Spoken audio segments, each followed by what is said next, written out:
My name is Helena Thorne, and I was 38 the afternoon my daughter ran down the stairs, holding an acceptance letter to her dream university. She was crying happy tears, and I was logging into the college savings plan my parents had insisted on managing as their legacy to her. I expected to see a balance of $142,000. Instead, the screen displayed $412.18. Over 4 years, my parents had secretly drained my daughter's future to pay off my older brother's offshore gambling debts. I did not scream. I did not call them right away, but here is what they did not know. Hours later, I received an email from a trust officer I had never met containing a legal trigger my late grandfather had buried in their estate specifically for this moment. What happened when I slid that document across a steakhouse table at my daughter's celebratory dinner is the reason I'm sitting here today. Welcome back to Still Drama Stories, where we tell quiet, true-to-life family stories about boundaries, dignity, and the moment someone finally stopped shrinking to fit a seat they were never offered. If you have ever been the reliable child, sacrificed to save the golden child, this one is for you. Drop your age in the comments below and be sure to subscribe. The anomaly started on a Tuesday in April. Downstairs, my 18-year-old daughter Maya was standing in the kitchen clutching her phone. 10 minutes earlier, she had opened an email from the University of Pennsylvania admissions office. Her scream of joy had rattled the windows of our brick duplex. UPenn was her dream. She had earned the grades, survived the interviews, and secured her place. I had hugged her, poured her a glass of sparkling cider, and slipped upstairs to my home office. It was time to initiate the first tuition transfer. I calculate risk for a living. As an actuary, my days are spent measuring variables, anticipating loss, and balancing ledgers. I live in Pennsylvania, a state built on coal steel and functional pragmatism. Here, respect is earned through sweat and calluses, and integrity is a baseline requirement. We do not tolerate financial deception. We believe that numbers, unlike people, always tell the truth. When Maya was born, my parents, Thomas and Brenda, insisted on establishing and managing her 529 college savings plan. They positioned it as their grand legacy, a point of pride they brought up at every Thanksgiving dinner and summer barbecue. "Our granddaughter will graduate debt-free," my father would announce, swirling his scotch. For 18 years, I deposited a portion of every paycheck into that account. I did the math. With compound interest and conservative market growth, the balance sat comfortably at $142,000. I opened the investment portal, typed in the custodial credentials my father had provided years ago, and pressed enter. The dashboard loaded. I scanned past the welcome banner to the portfolio summary. Account balance $412.18. I did not gasp. I did not slam my fist against the mahogany desk, my actuarial training engaged, overriding panic with clinical detachment. I refreshed the page. I verified the routing numbers. I checked for a secondary subaccount. Nothing changed. The digits stared back at me, stark and unyielding. I navigated to the transaction history and downloaded the master ledger for the past 4 years. The money had not vanished in a sudden market crash. A market correction leaves a jagged, unpredictable graph. This ledger told a different story. Starting exactly 4 years ago, someone had initiated a series of manual withdrawals. The deductions were not random. They were precise, rounded figures. $5,000 on a Tuesday in November, $12,500 on a Thursday in March, $22,000 the following January, 36 separate transactions in total, methodically draining the principal and the interest, leaving just enough loose change to keep the account active and avoid triggering an automatic closure notice. I sat in the quiet of my office, listening to the muffled sound of Maya downstairs calling her best friend to share her acceptance news. Her voice drifted up the stairs, bright and full of a future she believed was secured. I closed the laptop lid. The hinge clicked, a sharp mechanical sound in the empty room. My parents had stolen my daughter's future. They had taken the money I worked for, the legacy they boasted about, and siphoned it away in secret. Footsteps hurried up the stairs. The office door pushed open and Maya leaned against the frame, her face flushed with excitement. "Mom, did you see the housing portal? We have to put down the housing deposit by Friday to get the best dorms. I looked at my daughter. The ledger burned in my mind, a column of red numbers finalizing a betrayal I could not yet explain. I smiled, keeping my breathing even and my voice level. I saw it, I said, reaching for my notepad. Let me finalize the transfer routing and we will take care of it tonight. Go pick out a restaurant. We need to celebrate. She beamed and bounded back downstairs. I picked up my pen. The initial shock had passed, replaced by the cold, heavy machinery of process. I needed to know exactly where the money went before I spoke a single word to the people who took it. I picked up my phone and dialed my father. He answered on the third ring. The television played a golf tournament in the background. Hello, Helena. His voice carried that familiar, easy warmth, the tone of a man who believed his reputation was flawless. Hi, Dad, I said. Maya just got her acceptance letter to Penn. I am setting up the university payment portal today.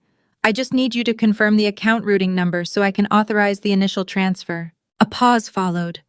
Not a brief hesitation, but a measured silence. I counted the seconds. 4.5 seconds of dead air. In my profession, silence is a metric. It indicates a recalculation of risk. Well, he started clearing his throat. There might be a slight delay on that, sweetheart. The market has been unpredictable lately. We are dealing with some administrative holds on the account due to a temporary restructuring. In the background, the golf tournament was muted. I heard the faint, frantic whispering of my mother Brenda. I listened to the cadence of my father's breathing. As an actuary, I know that numbers do not experience administrative holds that zero out an account. Portfolios do not restructure themselves into $412. I understand, I said, my tone betraying nothing. Just let me know when the hold clears. We have a few days before the housing deposit is due. I hung up the phone. I did not ask questions because I already knew the answers. I knew my older brother Gregory drove a leased luxury car he could not afford. I knew he had settled a lawsuit with angry real estate investors 4 years ago, right around the time $25,000 vanished from the college fund. And I knew he had spent a month at a stress retreat last January, the exact week $40,000 was withdrawn. They had not lost the money. They had spent it on their golden child. And they expected me to figure out a way to pay for my daughter's education while they maintained their country club facade. I opened the bottom drawer of my desk and pulled out a fresh navy blue binder. It was time to start documenting. The navy blue binder sat empty on my desk for exactly 2 minutes. I needed those 2 minutes to let the echo of my father's voice fade from my office. I replayed the phone call in my head, analyzing the acoustic signatures of his lie. The 4.5-second hesitation before he answered my question about the routing number. The slight variation in his pitch when he used the phrase administrative holds. But the most damning detail was not my father's voice. It was the frantic, hushed whispering of my mother in the background. Growing up in a Pennsylvania household where traditional roles were strictly enforced, my mother never involved herself in financial matters. She prided herself on managing the home, the social calendar, and the neighborhood bake sales. The ledger was my father's domain. Yet during that phone call, she was right beside him, coaching his responses. Her whispering meant she was not a victim of his poor financial management. She was a co-conspirator. They had discussed this. They had a strategy. They knew the day would come when I asked for the money, and they had prepared a script to pacify me. I opened the rings of the binder. The metal snapped open with a sharp, decisive sound. I began printing the PDF statements, sliding each page into a clear, protective sleeve. Every sheet of paper was a brick in the wall I was building between my daughter and her grandparents. To understand how 2 respected community members could justify robbing their only grandchild, you have to understand the foundational geometry of the Thorne family. I was the utility. My older brother Gregory was the investment. From the time we were children, the rules were unspoken but rigid. If I brought home a perfect report card, my parents nodded, signed it, and told me to set the table for dinner. Competence was my baseline expectation. If Gregory brought home a passing grade in a remedial class, my mother baked a cake and my father slipped a $20 bill into his hand. Gregory was a boy, which in my parents' traditional worldview meant he was the heir to the family legacy. I was merely the supporting infrastructure. When I was 17, I worked 3 part-time jobs to save for a used car. The week I finally gathered enough cash, Gregory drove his leased sports car into a retaining wall after a college frat party. My parents drained their emergency savings to pay for his damages, quietly keeping the police and insurance companies out of it to protect his record. The next morning, my father told me I would have to delay buying my car and hand over my savings to help the family cover unexpected legal fees. I handed over the money without crying. That was my role. The reliable workhorse absorbing the impact of the golden child's recklessness. Now, 2 decades later, the pattern was repeating. But this time, they were not taking from me. They were taking from Maya. I sat at my desk and pulled up a dual monitor display. On the left screen, I opened the bank statements showing the exact dates of the withdrawals. On the right screen, I opened public records, social media archives, and a spreadsheet. I was going to map the theft down to the very last cent. I started with the first major deduction, $25,000 withdrawn on October 14th, 4 years ago. I cross-referenced that date with Gregory's digital footprint. It took me less than an hour to find a public court filing from early October of that year. A group of local investors had sued Gregory for fraud over a failed commercial flip. The lawsuit was mysteriously withdrawn on October 18th. My parents had raided Maya's freshman year tuition to settle out of court and save Gregory from a public trial. I entered the data into the spreadsheet. Next row, $40,000 withdrawn on February 3rd. I remembered that winter clearly. Gregory had disappeared for a month. My mother told the extended family he was attending a prestigious executive wellness retreat in Arizona to manage the stress of his booming enterprise.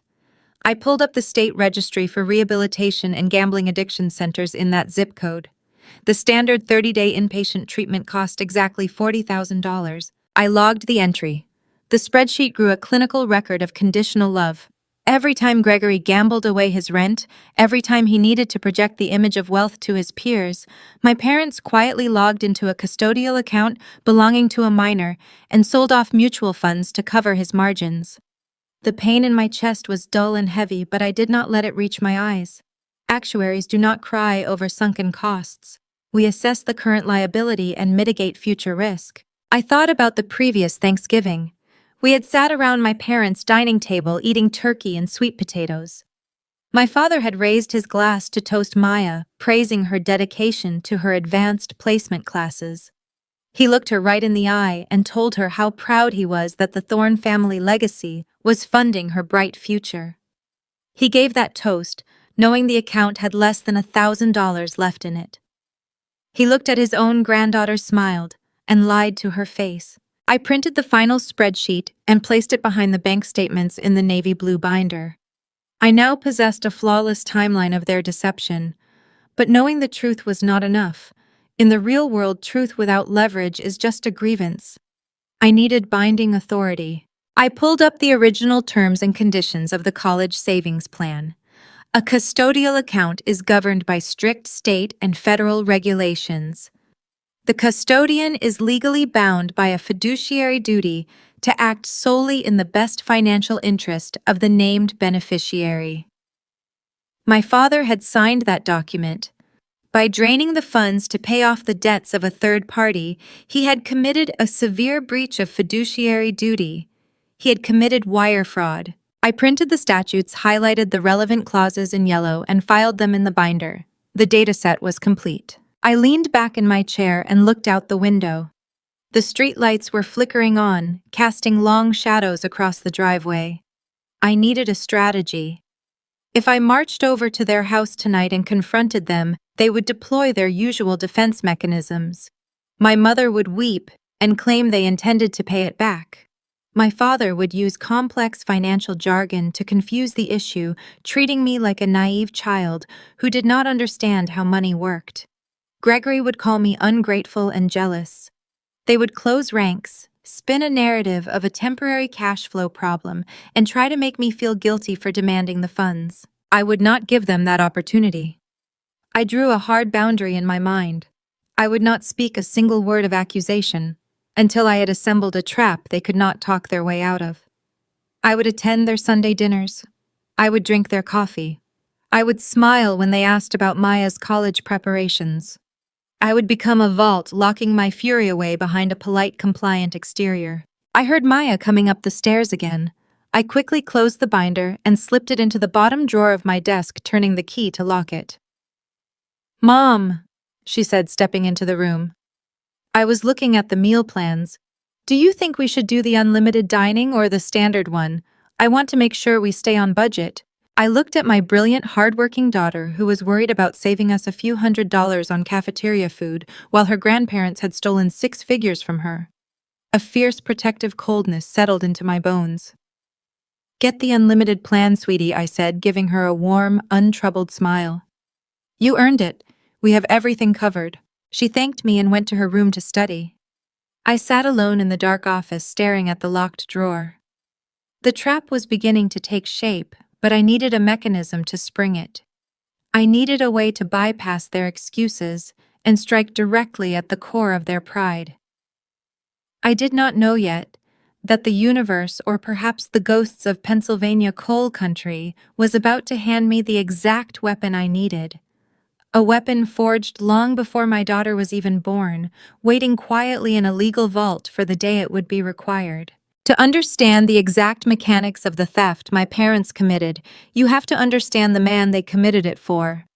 My brother Gregory Thorne is 42 years old, yet he lives with the frantic, unearned confidence of a teenager who just found a cheat code to a video game. He calls himself a sports betting entrepreneur and an independent day trader.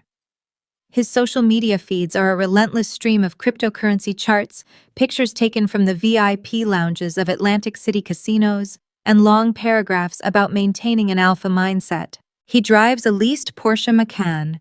He wears watches that command attention from across a room. To the untrained eye, or to parents desperate to believe their son is a titan of industry, Gregory looks like success. But I am an actuary. I do not look at the paint job on a car. I look at the structural integrity of the balance sheet. Gregory is a man built entirely on leveraged debt and fragile illusions. People who generate genuine wealth do not post screenshots of their winning parlays on a Tuesday afternoon. They do not borrow money from their retired parents to cover the security deposit on a luxury apartment. I have watched him at family gatherings for years, noting the constant nervous checking of his phone, the subtle sheen of sweat on his forehead when a game goes into overtime, the way his mood swings wildly based on scores scrolling across the bottom of a television screen. He is not an entrepreneur. He is a degenerate gambler wearing a tailored suit. The next morning before the sun came up, I sat at my desk and expanded my investigation. I had already linked the major withdrawals to his public failures, the lawsuit, and the month-long stay at a rehabilitation center disguised as a wellness retreat. But those 2 events only accounted for $65,000. I needed to trace the remaining $77,000. I needed to prove a sustained, coordinated effort by both of my parents to subsidize his addiction using my daughter as their collateral. I opened my phone and exported my entire text message history with my mother. Brenda Thorne is a woman who curates her reality through gossip and selective framing. She views Gregory's failures not as character flaws, but as external injustices inflicted upon a brilliant mind. I placed her printed text messages on my desk next to the bank ledger. The correlation was devastating. I traced a line from a date in early November 3 years ago. The bank ledger showed a withdrawal of $8,000. 2 days prior, my mother had sent me a long message asking me to pray for Gregory. She wrote that he was navigating a complex market shift and dealing with unreliable investment partners, but praised his incredible business acumen for staying resilient. I moved down the page to a date in late spring. The ledger showed a withdrawal of $15,000. The corresponding text from my mother read that Gregory was restructuring his assets and needed a temporary bridge loan from the family trust to capitalize on a real estate opportunity. She called him a visionary. The pattern continued, unbroken and undeniable. Every time Gregory lost a heavy bet, every time a bookie demanded payment, every time his credit cards maxed out, my mother crafted a fiction about his business ventures. My father then logged into the custodial account, sold off shares of mutual funds, and transferred the cash to cover the deficit. They did this 36 times. I picked up a red pen. I drew physical lines connecting my mother's texts to my father's withdrawals. As the red ink stained the paper, the exact math of their conditional love crystallized in my mind.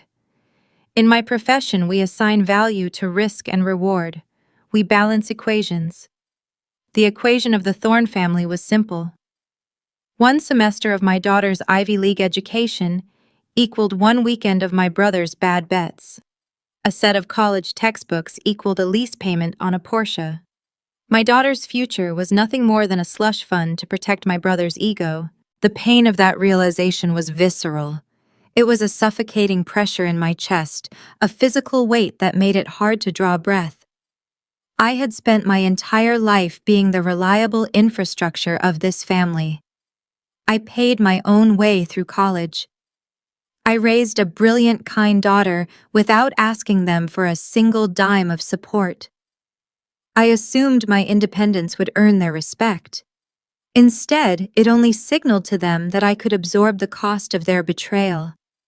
They saw my stability not as an achievement, but as an insurance policy they could cash in to save Gregory. I channeled that suffocating grief directly into process. I took the red-inked pages and began to build the artifact of my quiet vengeance. I took the navy blue binder and created dedicated sections using heavy plastic dividers. Tab 1 held the original custodial account agreements highlighting my father's signature and the legal clauses dictating his fiduciary responsibility to act solely in Maya's best financial interest. Tab 2 held the master ledger, displaying the 4-year bleed from $142,000 down to loose change. Tab 3 contained the printed text messages from my mother proving her full knowledge and complicity in the cover-up. Tab 4 held screenshots of Gregory's social media posts on the exact days the money was transferred, showing him boasting about his high-roller lifestyle funded by stolen money. I slipped each page into a clear protective sleeve. The tactile sensation of snapping the metal rings closed felt like chambering around. This binder was no longer just a collection of financial records, it was a prosecution file. It was a loaded weapon waiting for the correct moment to be deployed. I locked the binder in my desk drawer just as I heard Maya moving around in the kitchen downstairs. It was time for school. I smoothed my clothes, took a deep breath, and walked down to make her breakfast. We drove to her high school in easy conversation. She talked about dorm layouts and campus meal plans, her eyes bright with the promise of the upcoming fall semester. I nodded, offered suggestions, and kept my hands steady on the steering wheel. I played the role of the proud, unburdened mother flawlessly. I dropped her off at the main entrance, watching her walk up the steps with her backpack slung over one shoulder, laughing with a friend. I drove to the far edge of the school parking lot and parked the car under the shade of a large oak tree. I turned off the engine. The silence of the car wrapped around me, thick and heavy. The stoic facade I had maintained for the past 24 hours finally cracked. I gripped the steering wheel, bowed my head, and allowed myself to weep. I cried for the years of savings wiped out by a few clicks of a mouse. I cried for the betrayal committed by the people who were supposed to protect us. I cried because I did not know how I was going to look my beautiful, hardworking daughter in the eye and tell her that the money she had counted on was gone. I gave myself exactly 5 minutes to fall apart.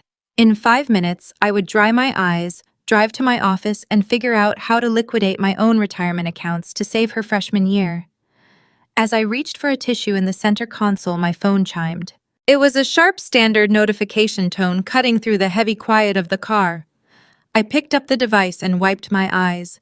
A new email had arrived in my personal inbox. The sender address belonged to a domain I did not recognize, an executive wealth management firm located in Philadelphia. The name on the sender line was Mr. Caldwell, Trust Officer. I stared at the screen, my breath catching in my throat. I wiped my eyes again, ensuring my vision was clear. The subject line of the email read, Execution of Contingency Protocol Estate of Silas Thorne. Silas Thorne was my grandfather. He had been dead for 5 years. I sat alone in the parking lot, the tears drying on my face, as I opened the message that would change the trajectory of my entire family. I sat in the driver's seat of my car under the heavy shade of the oak tree. The engine remained off. The silence wrapped around me, thick and suffocating. My hands rested on the steering wheel, my knuckles pale against the dark leather. I stared through the windshield at the brick facade of my daughter's high school, forcing myself to take slow, measured breaths. The tears had stopped, but the hollow ache in my chest persisted. I had allowed myself 5 minutes to mourn the illusion of my family. The 5 minutes were up. I reached for a tissue in the center console to dry my face. Just as my fingers brushed the cardboard box, the sharp chime of an incoming notification pierced the quiet cabin. I picked up my phone. The screen illuminated, displaying an email from a sender I did not recognize. The address belonged to an executive wealth management firm in Philadelphia. The name listed was Mr. Caldwell, Trust Officer. My breath caught in my throat. I wiped my eyes to ensure my vision was clear. The subject line read, Execution of Contingency Protocol Estate of Silas Thorne.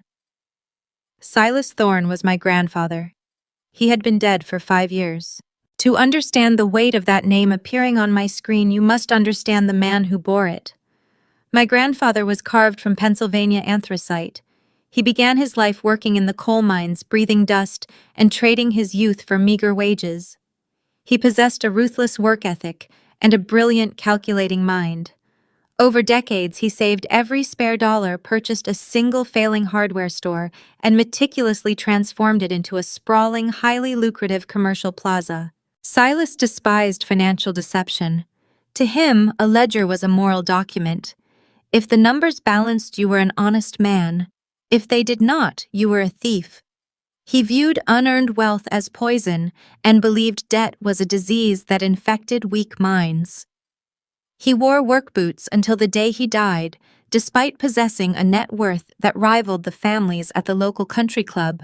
He always looked at my father, Thomas, with a mixture of quiet disappointment and weary resignation. My father had inherited the income from the plaza, but none of the grit required to build it. Thomas preferred tailored suits, golf course memberships, and projecting an image of effortless prosperity. Silas saw right through the cashmere. He knew my father was vain. He knew my brother Gregory was a foolish liability. And he loved me because I became an actuary, a custodian of risk, who understood that every action carries a cost. I tapped the screen to open the email. My hands were perfectly steady now. The grief had vanished, replaced by a sudden electric focus. The message was formal and precise. Mr. Caldwell introduced himself as the senior partner executing the final directives of the Silas Thorne estate. He explained that a specific condition of my grandfather's trust required his firm to conduct automated quarterly audits of all tax-advantaged custodial accounts linked to the direct Thorne bloodline. The monitoring software had just flagged a catastrophic anomaly.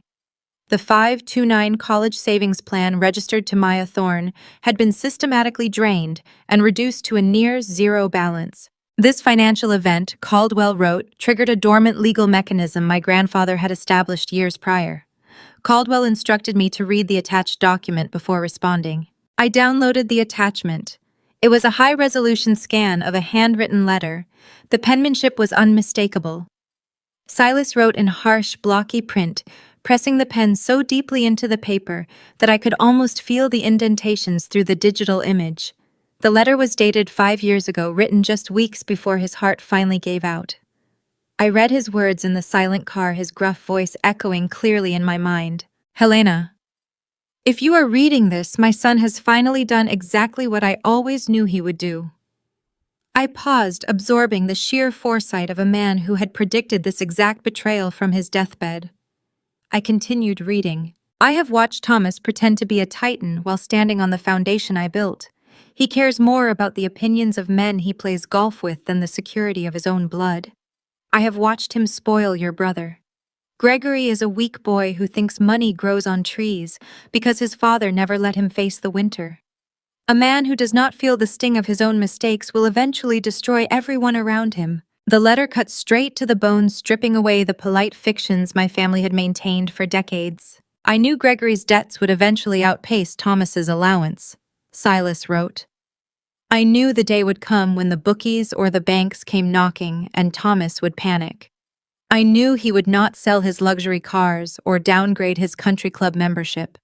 He would look for the easiest, quietest source of cash. I knew he would steal from your daughter to save his son. He thinks you are too reliable to fight back.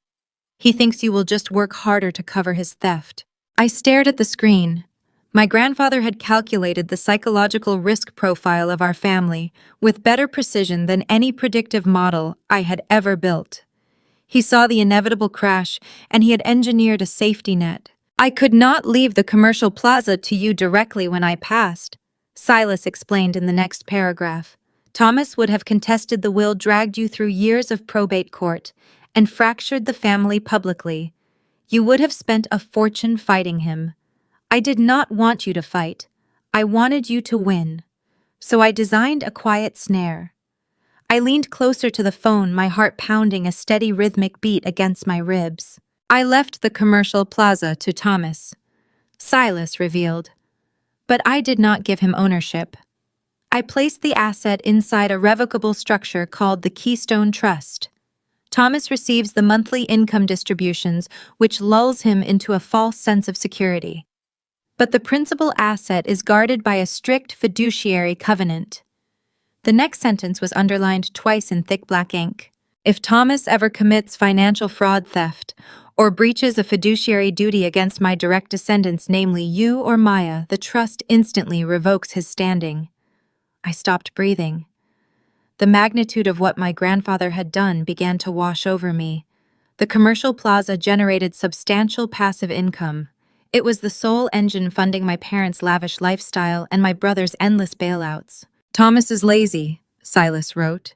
He saw the monthly checks and never bothered to read the legal boilerplate in the trust documents. He never saw the blade hovering above his neck. I instructed the trust officers to monitor the accounts. If you are reading this, the trap has been sprung.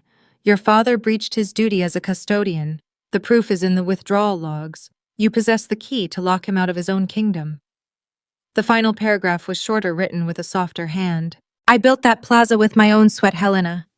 I will not let a vain man and a foolish boy squander my legacy. You are an actuary. You know how to balance a ledger. Balance ours. Take care of my great-granddaughter. The letter ended with his signature sharp and decisive. I lowered the phone. The air inside the car felt entirely different. The crushing weight of victimization had evaporated, burned away by a cold, incandescent clarity. My parents believed they had outsmarted me. They believed they could siphon away my daughter's future behind my back and expect me to absorb the loss in silence. They thought their power was untouchable because they controlled the family narrative. They did not realize they had just triggered a legal tripwire forged in coal and steel. The navy blue binder locked in my desk drawer was no longer just a collection of bank statements and text messages. It was a prosecution file. It was the exact documentation required to execute the morality clause hidden inside the Keystone Trust. The spreadsheet I had built connecting Gregory's gambling debts to Maya's missing tuition funds was the undeniable proof of a fiduciary breach. I looked out the window at the high school. Maya was sitting in a classroom right now, unaware that the money she needed had been stolen, and equally unaware that her great-grandfather had reached across time to hand her mother a loaded weapon. I did not need to liquidate my retirement accounts. I did not need to beg my parents for a confession. I simply needed to execute the protocol. By severing my father from the Keystone Trust, I would not just reclaim the stolen funds. I would permanently cut off the financial oxygen supply that enabled their toxic dynamic. I would dismantle their fake empire overnight. I unlocked my phone and replied to Mr. Caldwell. I typed a single professional sentence. I have reviewed the letter and possess the required documentation of the fiduciary breach. I need to meet with you in person to finalize the execution. I sent the email, shifted the car into drive, and pulled out of the parking lot. The grief was gone. The ledger was open. It was time to go to Philadelphia. The drive to Philadelphia took less than 2 hours, but the distance between my suburban reality and the high-rise district felt like traversing a different world. I parked in an underground garage and took the elevator to the 42nd floor of a glass tower overlooking the Delaware River. The lobby of Caldwell and Associates was a study in clinical wealth.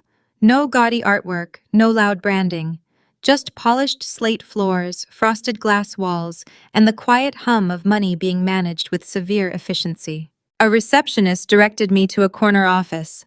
Mr. Caldwell stood as I entered. He was in his late 60s, wearing a charcoal suit that spoke of decades spent navigating complex estate law. He had the kind of sharp, evaluating eyes that did not suffer fools. He offered his hand, and his grip was firm, matching mine. We sat across from each other at a clear glass conference table. He did not offer condolences for my grandfather, nor did he waste time with pleasantries. He recognized immediately that I was not a grieving relative looking for closure. I was a professional operating on a timeline. Your grandfather was a formidable man. Ms. Thorne Caldwell began folding his hands over a thick legal file. I worked with Silas for 20 years. He approached his estate planning the same way he approached a coal seam. He looked for the structural weaknesses and reinforced them. He knew his son was the weak link. Caldwell opened the file and began to lay out the architecture of the Keystone Trust. My grandfather had taken the single failing hardware store he purchased decades ago and transformed it into a 30-acre commercial development. The plaza was anchored by a national pharmacy, a grocery chain, and a home improvement center. It was a recession-proof asset generating steady, reliable capital. The plaza yields a net passive income of $180,000 annually, Caldwell explained, tapping a financial summary page. This income flows directly into a designated account managed by your parents, Thomas and Brenda. I nodded, processing the numbers. $180,000 a year. That was the lifeblood of their facade. That was the country club membership, the leased vehicles, the tailored suits, and the steady stream of bailouts for my brother. My father had not earned a dime of it. He merely collected the harvest planted by a man who had worked himself to the bone. Silas structured the trust to appear simple on the surface. Caldwell continued. He designated Thomas as the primary beneficiary of the income. But Silas never trusted Thomas with the principal asset. He knew your father was arrogant and lazy. Silas knew Thomas would see the monthly direct deposits, assume he had inherited an empire, and never bother to hire independent counsel to read the fine print. Caldwell slid a document toward me. It was a copy of the original trust charter, dense with legal jargon. He pointed to a section buried on page 42. This is the fiduciary morality clause, Caldwell said. Silas embedded it as a self-executing tripwire. The clause stipulates that if Thomas ever commits financial fraud, theft, or breaches a fiduciary duty against any of Silas's lineal descendants, namely you or your daughter Maya, his standing in the trust dissolves instantly. The assets bypass him entirely and permanently transfer to you as the sole trustee and beneficiary. I read the legal language carefully. The wording was airtight, leaving no room for interpretation or mediation. It was a financial guillotine waiting for a single trigger. As the legal custodian of Maya's 529 college savings plan, Caldwell said your father held a strict fiduciary duty to act solely in her best financial interest. If he drained those funds for his own use, or to benefit a third party, that constitutes a severe breach. It is also federal wire fraud. To execute the asset transfer, I simply need the documented proof of the theft. I reached into my leather briefcase and retrieved the navy blue binder. I placed it on the glass table and slid it across to Caldwell. The first tab contains the master ledger of the 529 account. I said, my voice steady. You will see 36 manual withdrawals over the past 4 years, totaling $142,412. The second tab contains the custodial agreement signed by Thomas Thorne. The third tab holds a cross-reference timeline linking every withdrawal to my brother Gregory's gambling debts, legal settlements, and rehabilitation costs, corroborated by written admissions from my mother. Caldwell opened the binder. The office was silent for 10 minutes, save for the crisp sound of pages turning. I watched his eyes scan the spreadsheets, the highlighted text messages, the bank statements. A slow, quiet realization settled over his features. When he finally closed the binder, he looked at me with profound respect. You built a flawless prosecution file, he said quietly. This is undeniable proof. The breach is confirmed. I did not smile. I did not lean back in my chair or exhale a sigh of relief.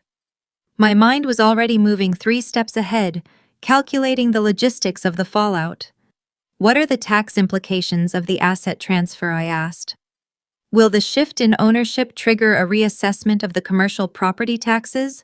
Or does the original trust structure shield the principal from a step up in basis? Caldwell paused, clearly taken aback by the clinical nature of my response.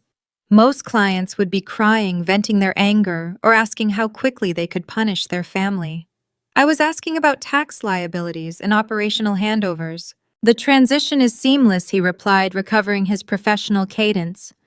Because the trust entity remains intact and only the trustee and beneficiary designations change, there is no taxable event upon the transfer.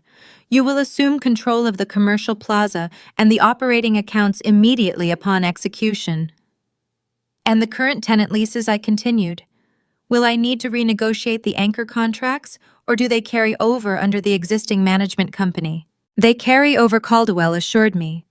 The management company handles the day-to-day operations. Your only responsibility will be directing the flow of the passive income. I nodded, satisfied. The math was balancing. I could redirect the income from the plaza to cover Maya's tuition at the University of Pennsylvania in full without touching my own retirement savings. The legacy my grandfather built would finally bypass the parasites and reach the child it was intended to protect. Caldwell pulled 2 documents from his file. The first was a formal retainer agreement for his firm to represent me in the transition. The second was the execution directive, a single-page document that once signed would legally sever Thomas Thorne from the Keystone Trust and lock him out of his unearned wealth forever. Silas told me you had an actuarial mind, Caldwell said softly as he handed me a pen. He said you would handle this like a professional, not a victim. He was right. I took the pen and signed my name on both documents in clean, dark strokes. The ink dried instantly. I handed the copies back to Caldwell and placed the originals into the final plastic sleeve of my navy blue binder. The artifact was now fully armed. The legal mechanism was engaged. I had the power to destroy my parents' financial reality with a single phone call. But I knew better than to deploy my leverage immediately. In a war of attrition, timing is the ultimate variable. If I served them with legal papers on a random Tuesday, they would have the advantage of privacy. They would invent a convenient lie to explain their sudden loss of income.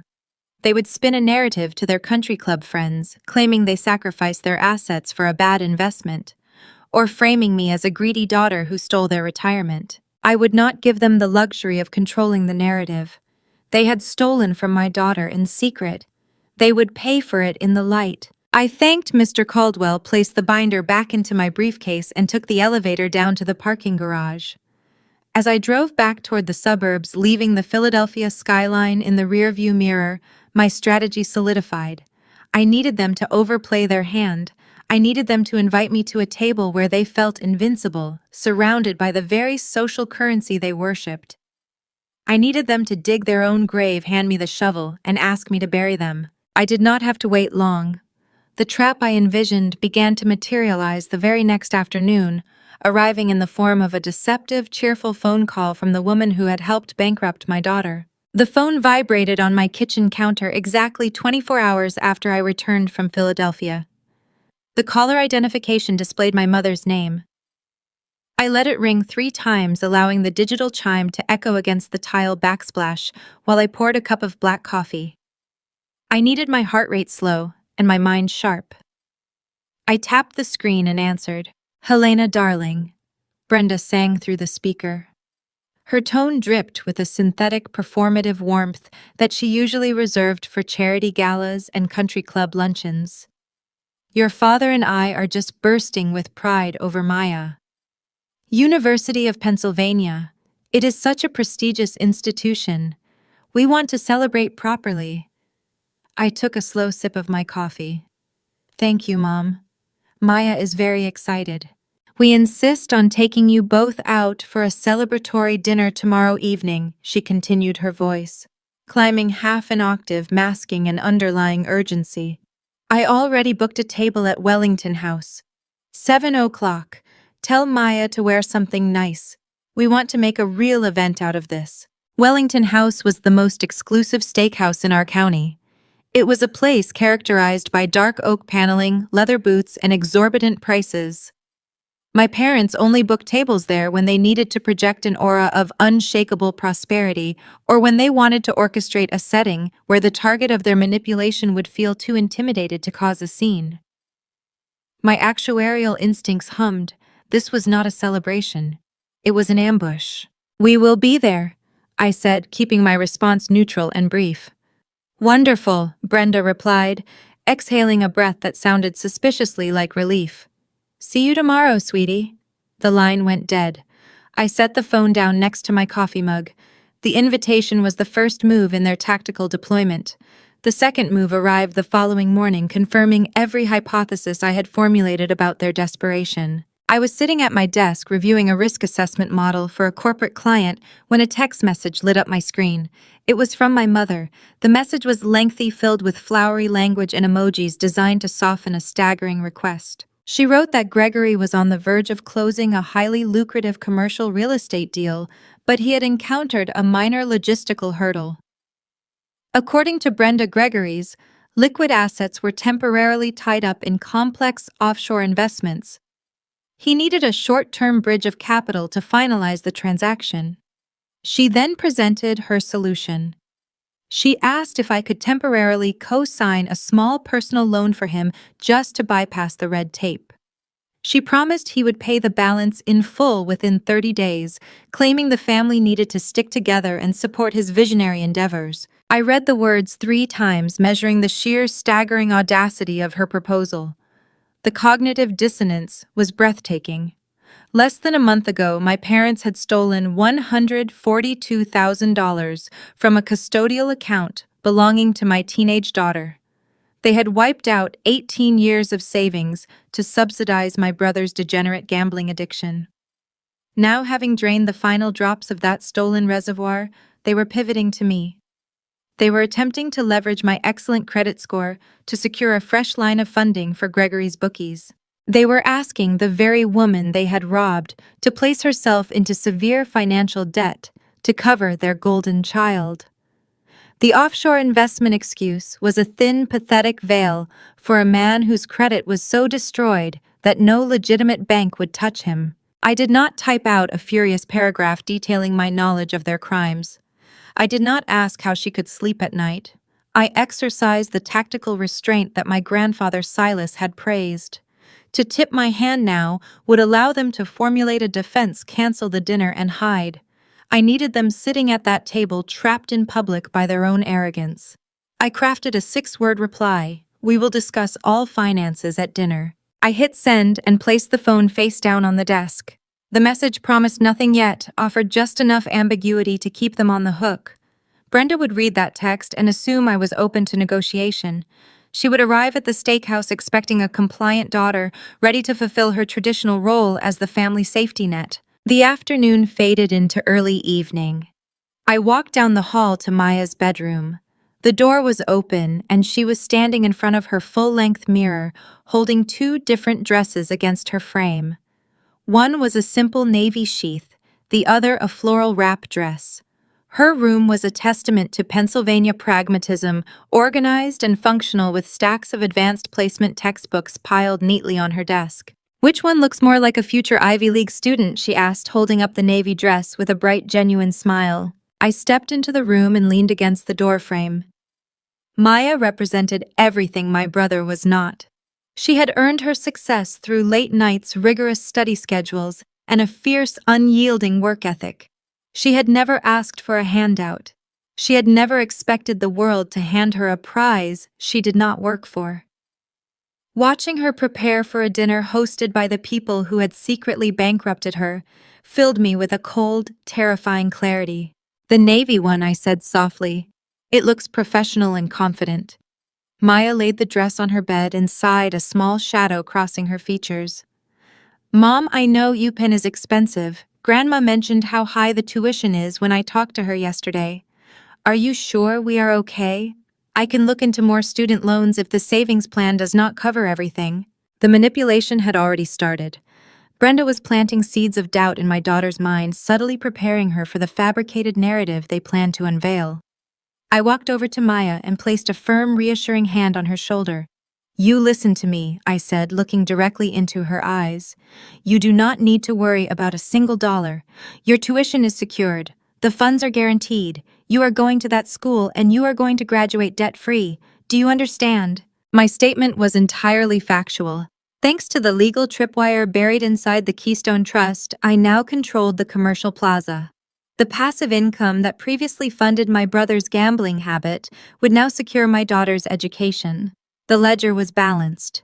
Maya smiled, the anxiety melting from her posture. She hugged me tight, trusting my word without hesitation. I hugged her back, feeling the weight of my responsibility as her protector. I left her to finish dressing and went to my own bedroom to prepare. I did not choose my outfit lightly. I was not dressing for a family celebration. I bypassed the soft sweaters and casual blouses, selecting a tailored charcoal gray suit. The fabric was structured and unyielding, projecting authority and indifference. I tied my hair back into a sleek, severe style. I applied minimal makeup. I looked in the mirror and saw an auditor preparing to walk into a hostile boardroom to deliver a terminal assessment. I retrieved my leather briefcase from the office. I opened it and placed the heavy navy blue binder inside. The artifact rested securely against the lining. It held the bank statements, the text messages, the custodial breach statutes, and the executed transfer directive from Mr. Caldwell. It was a comprehensive dossier of their deceit. I snapped the brass clasps of the briefcase shut. The metallic click echoed in the quiet hallway. I was ready. I walked downstairs to meet my daughter, my mind sharp and my strategy locked into place, prepared to attend a dinner where the main course would be undeniable truth. I stood in the foyer of our duplex, the leather handle of my briefcase anchored firmly in my right grip. Before stepping out the front door, I needed to calibrate my internal metrics. In my profession as an actuary, preparation constitutes the solitary barrier between a calculated risk and a catastrophic failure. I was not walking into a family mediation. I was walking into a hostile audit. To survive the upcoming dinner without yielding my leverage, I established 3 strict rules of engagement. Rule 1 dictated no raised voices. The moment I increased my volume, my parents would seize the opportunity to label me hysterical. Throughout my childhood in our traditional Pennsylvania home, they operated on the assumption that volume equated to instability. It was a convenient tactic they used to discredit anyone who challenged their curated narrative. I resolved to speak softly, forcing them to lean in and listen closely to the mechanics of their own ruin. Rule 2 required 0 emotional appeals. You cannot appeal to the conscience of individuals who steal from a teenager to fund a gambling addict. Empathy is a currency my parents and my brother do not recognize, so I would not spend it. Pleading for understanding would only signal weakness. I would deal exclusively in fact states and legally binding consequences. Rule 3 was the most critical directive of the evening. I would let them speak first. I would allow them to construct their elaborate fictions, lay out their deceptive excuses, and present their audacious financial demands. Giving them the floor would encourage them to weave a trap out of their own lies. They would speak with the arrogance of people who believed they held all the cards, unaware that the floor was about to drop out from beneath them. I checked my reflection in the hallway mirror. The charcoal gray suit I wore functioned as armor. The lines were sharp, the fabric unyielding, projecting an aura of clinical indifference. I did not look like a daughter seeking parental approval. I looked like an executive preparing to deliver a terminal forecast. I unlatched the brass clasps of my briefcase one final time to verify the payload. The navy blue binder rested inside, heavy with consequence. I flipped open the cover, tracing the edge of the plastic dividers with my index finger. Tab 1 held the custodial statements. The pages provided a stark visual record of $142,000, bleeding down to $412.18. Tab 2 contained the cross-reference timeline, drawing a direct and undeniable line between the precise dates of my father's withdrawals and my brother Gregory's offshore sports betting bailouts. Tab 3 housed the ultimate countermeasure. The execution documents for the Keystone Trust signed by Mr. Caldwell, and stamped by his Philadelphia firm, legally transferring the commercial plaza and its passive income into my sole possession. The heavy paper felt crisp under my fingertips. I snapped the briefcase shut, locking the brass mechanisms into place. Maya descended the stairs a moment later, looking elegant and remarkably grown up in her navy wrap dress. She carried a small clutch purse and wore a nervous, tentative smile. We walked out to my car together, the crisp Pennsylvania evening air settling around us. The drive to the restaurant took 20 minutes. We navigated the winding suburban roads, passing rows of manicured lawns and colonial houses built by people who valued quiet stability over flashy displays of wealth. My parents lived in one of those houses, projecting an image of traditional respectability while secretly operating a corrupt internal economy. The silence in the car stretched comfortable at first, but soon weighed down by the subtle programming my mother had planted earlier in the week. Maya shifted in the passenger seat, tracing the stitching on her clutch. "Mom," she started, her voice tight with hesitation. "I have been thinking about what Grandma said on the phone yesterday. About the tuition costs. I know we saved for this, but the university is so much more expensive than the state programs." I looked at the road ahead, maintaining a steady speed. My mother had done her work well, grooming my daughter to accept a sudden, devastating loss without complaint. Maya continued, tumbling over her words. "If things are tight, or if the market has been bad like Grandma suggested, I can take out student loans. I do not want to drain your savings or put you in a tough spot just because I got into a prestigious program. I can work part-time. I can figure it out." The sheer decency of my daughter offering to shoulder a financial burden she did not create contrasted sharply with the predatory nature of the people waiting for us at the steakhouse. They had treated her future like a casino chip, and she was sitting here offering to sweep the floor to pay for their losses. I tightened my grip on the steering wheel, channeling my protective fury into a calm, steady resolve. I pulled the car up to a red traffic light and turned to look directly at her. "Maya," I said, my voice rich with reassurance and unwavering certainty. "You are not taking out any loans. You are not working part-time to cover tuition. The financial framework for your education is structurally sound." She searched my face, looking for the catch. But Grandma made it sound like the college fund was struggling, like things were unpredictable right now. I smiled, a genuine and unbothered expression. "Numbers always balance out in the end, Maya. It is just a matter of moving the liabilities to the correct ledger. The universe has a way of correcting bad math, and your math is perfect. You earned this acceptance. I will handle the accounting tonight." The traffic light turned green. I pressed the accelerator, leaving the intersection behind. Maya visibly relaxed, exhaling a long breath, trusting my assurance, because I had never given her a reason to doubt me. We approached Wellington House. The steakhouse sat on a prime corner of the commercial district, an imposing structure of dark brick and brass fixtures. Luxury sedans and imported sports cars lined the valet zone, telegraphing the wealth of the patrons inside. I recognized my father's leased luxury sedan parked near the front, a prime spot secured by a generous tip. As the heavy oak doors of Wellington House swung open, the scent of seared steak and expensive bourbon washed over us. The host greeted us with a polished nod, asking for the reservation name. I provided my father's last name, and the host gestured for us to follow him through the dimly lit dining room. The ambient noise of clinking crystal and hushed, wealthy conversations provided the perfect acoustic cover for the reckoning that was about to unfold. I adjusted my grip on the leather handle of my briefcase. Every step across the carpeted floor felt like a strategic advancement. My daughter walked beside me, carrying her bright hopes for the future, while I carried the legal instruments required to secure them. The host led us toward a secluded corner booth where the architects of my daughter's stolen savings sat sipping their drinks, entirely oblivious to the incoming audit.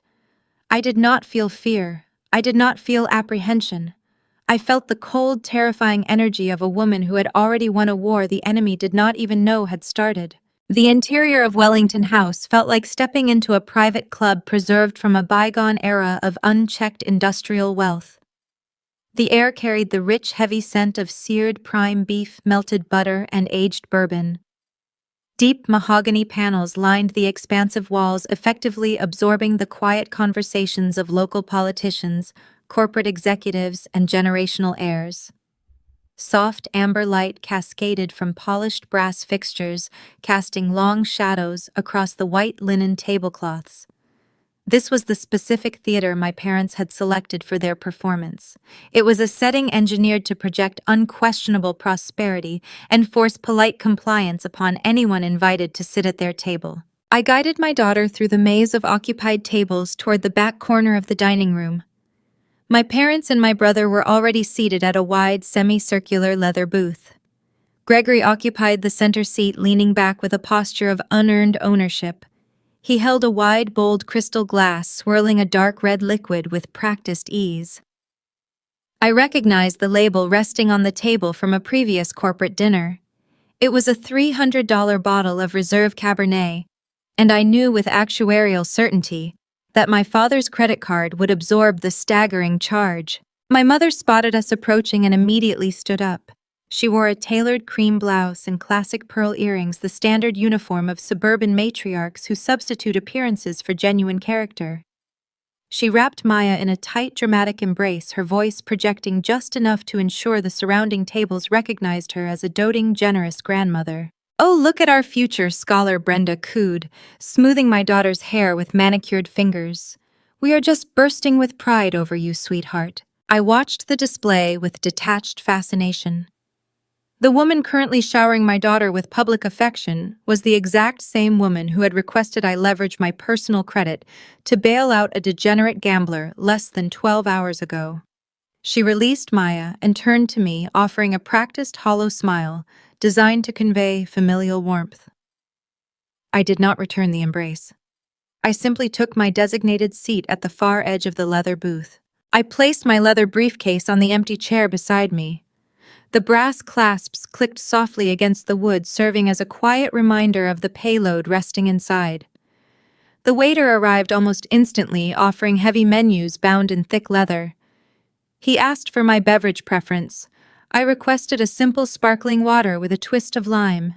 I needed a clear head, a steady pulse, and an unclouded mind for the upcoming audit. Before the waiter even stepped away to fetch the drinks, Gregory commandeered the conversation. He did not congratulate his niece on her acceptance letter. He did not ask about her planned field of study. He shifted the spotlight directly onto himself, demanding the attention of the table. He adjusted the cuffs of his expensive suit and began detailing a substantial cryptocurrency short he planned to execute by the end of the fiscal quarter. He threw around buzzwords like blockchain volatility, margin leveraging, and decentralized equity. To anyone listening without a formal financial background, he sounded like a visionary navigating the cutting edge of modern finance. To an actuary, he sounded like a man drowning in quicksand and bragging about the scenic view. He spoke rapidly, his eyes darting around the table to gauge our reactions, betraying the desperate, frantic energy of an addict seeking validation. I watched my father nod along his face, glowing with intense paternal pride. Thomas leaned forward, engaging Gregory in a spirited discussion about market timing and risk tolerance. My father, a man who generated zero personal wealth and relied entirely on a passive trust established by a dead coal miner, was nodding in agreement with a son who funded his lifestyle through predatory sports betting. They formed a closed loop of delusion. They reinforced each other's fictional empires, while sitting at a table paid for by the sweat and legacy of my late grandfather. Thomas needed Gregory to be a financial genius because Thomas had never built anything himself. Gregory was his proxy, his chosen heir, and acknowledging his failures would require my father to acknowledge his own. The waiter returned a few moments later to collect our food orders. Gregory ordered a bone-in ribeye and boldly requested a second bottle of the expensive Cabernet. Thomas ordered a filet mignon without glancing at the price. Brenda ordered a light salad, maintaining her strict image of disciplined elegance. I requested a simple roasted salmon. Maya, feeling the unspoken tension vibrating beneath the polished surface of the table, ordered a modest chicken dish. The waiter gathered the menus, offered a crisp nod, and vanished into the bustling restaurant. The void left in his wake required filling, and my mother stepped seamlessly into the breach to initiate her phase of the operation. Brenda folded her hands delicately on the pristine white linen. She turned her attention back to Maya, adopting an expression of deep grandmotherly concern. Her eyes softened, performing empathy with chilling theatrical accuracy. "Maya, sweetheart, your grandfather and I are so incredibly proud of your acceptance." Brenda began, her tone gentle and meticulously measured. "But we were talking today, and we just want to make sure you are looking at all your available options. The University of Pennsylvania is such an expensive institution." Maya shifted uncomfortably in her seat, her fingers grazing the edge of her water glass. The seeds of doubt my mother had planted during their phone call the previous day were now being watered in public. Brenda tilted her head, her voice dropping into a register of feigned financial wisdom. "Have you considered the state university system?" Brenda continued, reaching out to pat my daughter's arm. "They have wonderful academic programs, and the tuition is so much more reasonable. We just think it is important to be practical about these things. We do not want to burden your mother with such a heavy financial load, especially when the economy is so unpredictable right now. You know how hard she works for us." I sat perfectly still, observing the psychological manipulation unfold in real time. The audacity was breathtaking.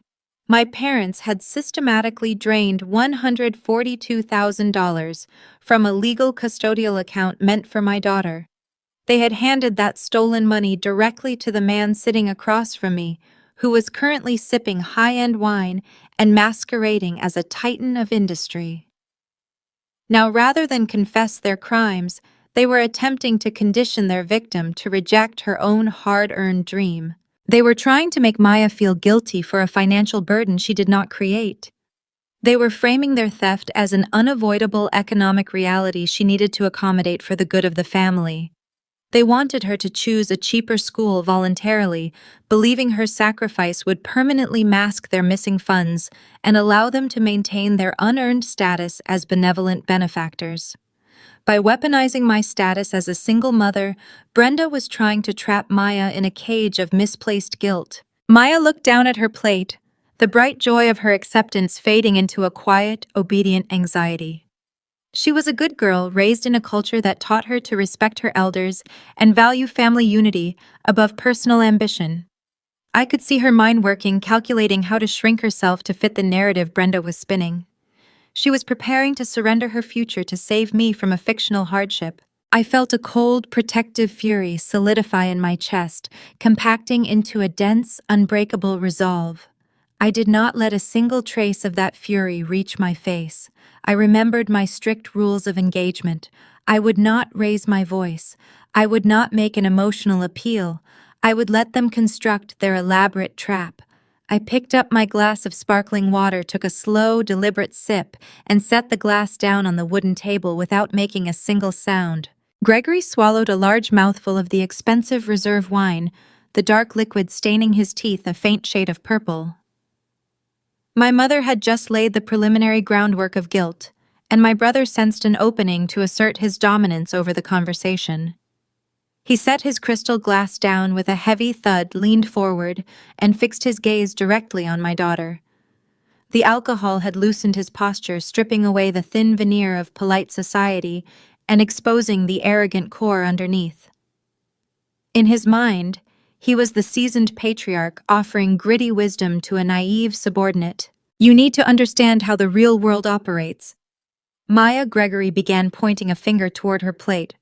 "College is an antiquated system designed to produce compliant employees. You spend 4 years sitting in lecture halls reading outdated theories, and for what? To get a piece of paper that begs someone else to hire you." He spoke with the unearned authority of a man who had never faced a single consequence in his adult life. Gregory had never finished his own degree. He dropped out of a mid-tier business program after 3 semesters, claiming the professors lacked practical market experience.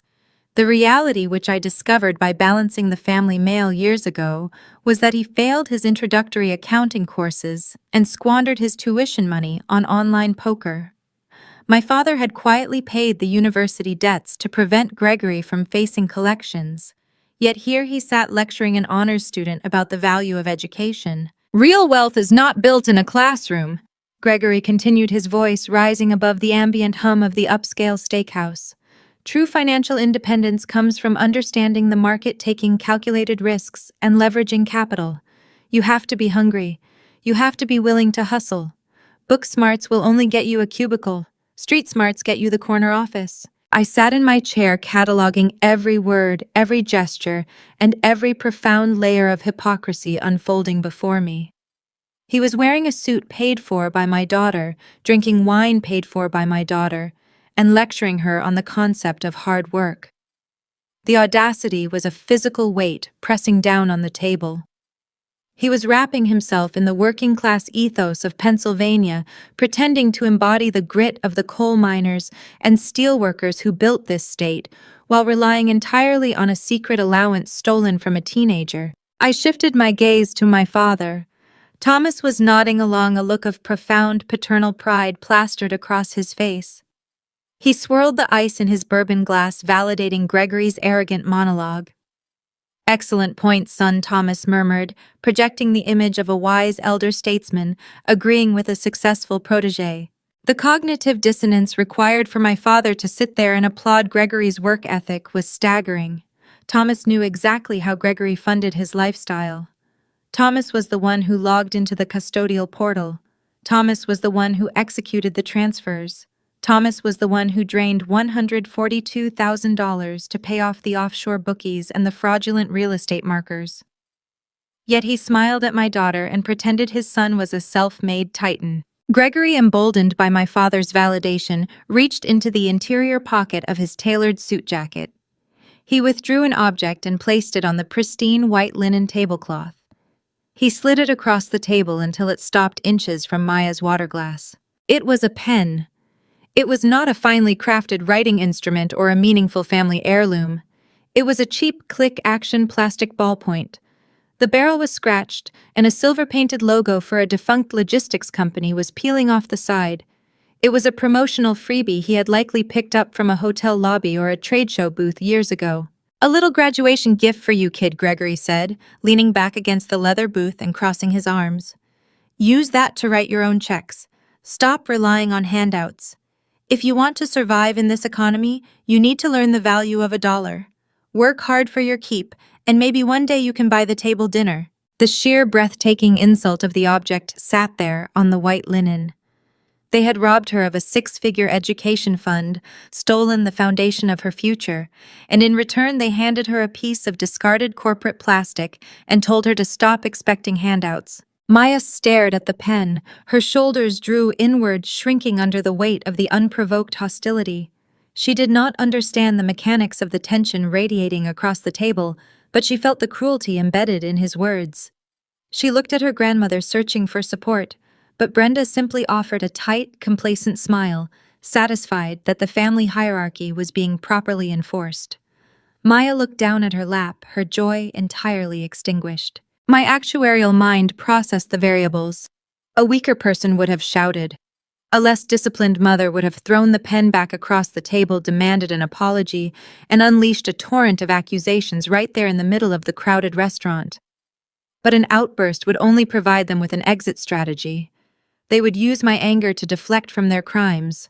They would label me unhinged and storm out, claiming I ruined the celebratory dinner. I enforced Rule 3. I let the silence stretch. I did not interrupt.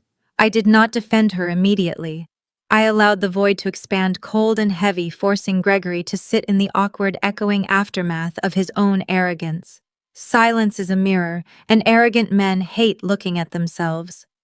The seconds ticked by, the clatter of silverware and the low hum of wealthy patrons conducting business at adjacent tables provided a sharp contrast to the dead air surrounding our booth. Gregory shifted in his seat. The leather creaked beneath him. The prolonged quiet unnerved him, chipping away at his projected confidence. He opened his mouth to fill the space, repeating his hollow buzzwords. "You just have to understand equity," he stammered slightly, reaching for his wine glass again. "It is all about risk tolerance. Most people are just too afraid to make the hard plays." I reached under the table and found Maya's knee. I placed my hand over hers, applying a firm, steady pressure. It was a physical tether, a silent promise that she was safe, that the narrative was about to shift, and that she would never have to shrink herself for these people again. I felt her posture relax slightly under my touch. I let Gregory finish his faltering sentence. I waited for him to take another sip of his wine. Then I spoke. My voice was neither loud nor strained. It was clinical, detached, and cut through the ambient noise of the steakhouse with chilling clarity. Gregory is right about one thing, I said, maintaining unyielding eye contact with my brother.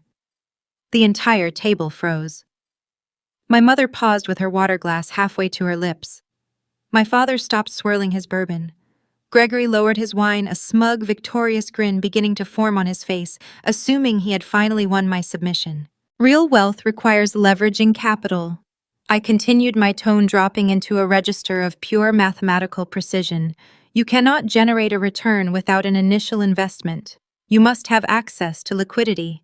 The smug grin on Gregory's face solidified, ready to welcome my praise. I removed my hand from under the table and folded my fingers together on top of the white linen, leaning forward just a fraction of an inch. The question is, I said, my eyes locking onto his, whose capital are you leveraging? The silence that followed was entirely different from the one before. It was not an awkward pause. It was a sudden localized vacuum. The victorious smirk on Gregory's face faltered for a fraction of a second, the muscles around his mouth twitching as his brain tried to process the implication of my words. He looked at me, searching for a trace of sibling rivalry, but he found only the cold, dead stare of an auditor who had already accessed the vault. The waiter returned before my brother could formulate a coherent response to my question. Plates of seared meat and roasted vegetables were distributed around the leather booth by silent, efficient hands. Gregory received his bone-in ribeye, the rich aroma of charred fat and rosemary filling the space between us. My father was presented with his filet mignon, cooked to a perfect rare. I looked at the extravagant spread, a feast funded entirely by deceit. The waiter poured another round of the reserve wine and vanished, leaving us isolated in our corner booth. The clatter of heavy silver cutlery against porcelain provided a brief, deceptive cover for the tension that had gathered overhead. My father cut a precise piece of his steak, chewed deliberately, and swallowed. He wiped his mouth with a linen napkin and cleared his throat. This was his established signal. Growing up in our Pennsylvania household, that specific sequence of movements always preceded a lecture on responsibility or a unilateral family decision. He leaned forward, adopting the somber paternal posture he utilized to project authority. He bypassed Gregory and directed his attention squarely at me. Helena, he began, his tone carrying a synthetic gravity. We need to discuss the logistical realities of the upcoming academic year. Thomas placed his forearms on the table, assuming the role of a seasoned financial veteran navigating turbulent waters. He spoke of macroeconomic headwinds and unforeseen volatility in the global markets. He strung together phrases like quantitative tightening, liquidity constraints, and aggressive sector rotations. He used the terminology incorrectly, deploying jargon as a smokescreen to obscure the fundamental truth.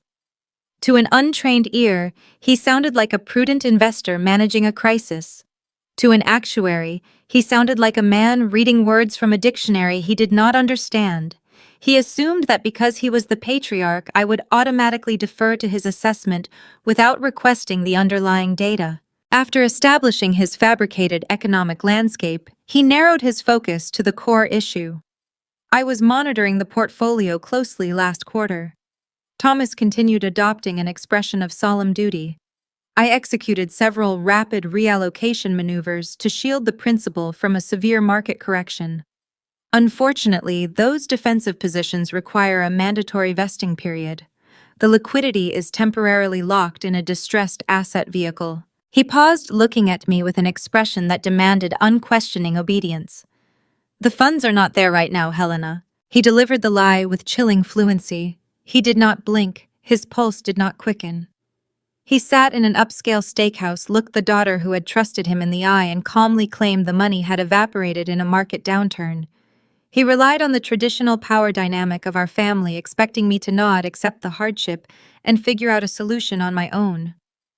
He expected me to be the reliable infrastructure absorbing the shockwave of his imaginary market correction without complaint. Before the silence could stretch into a demand for evidence, my mother executed the second phase of their coordinated maneuver. Brenda set her salad fork down and leaned across the table, her face arranged in a mask of profound empathetic concern. She reached out, attempting to project maternal solidarity. "This is just a temporary setback, sweetheart," Brenda said softly.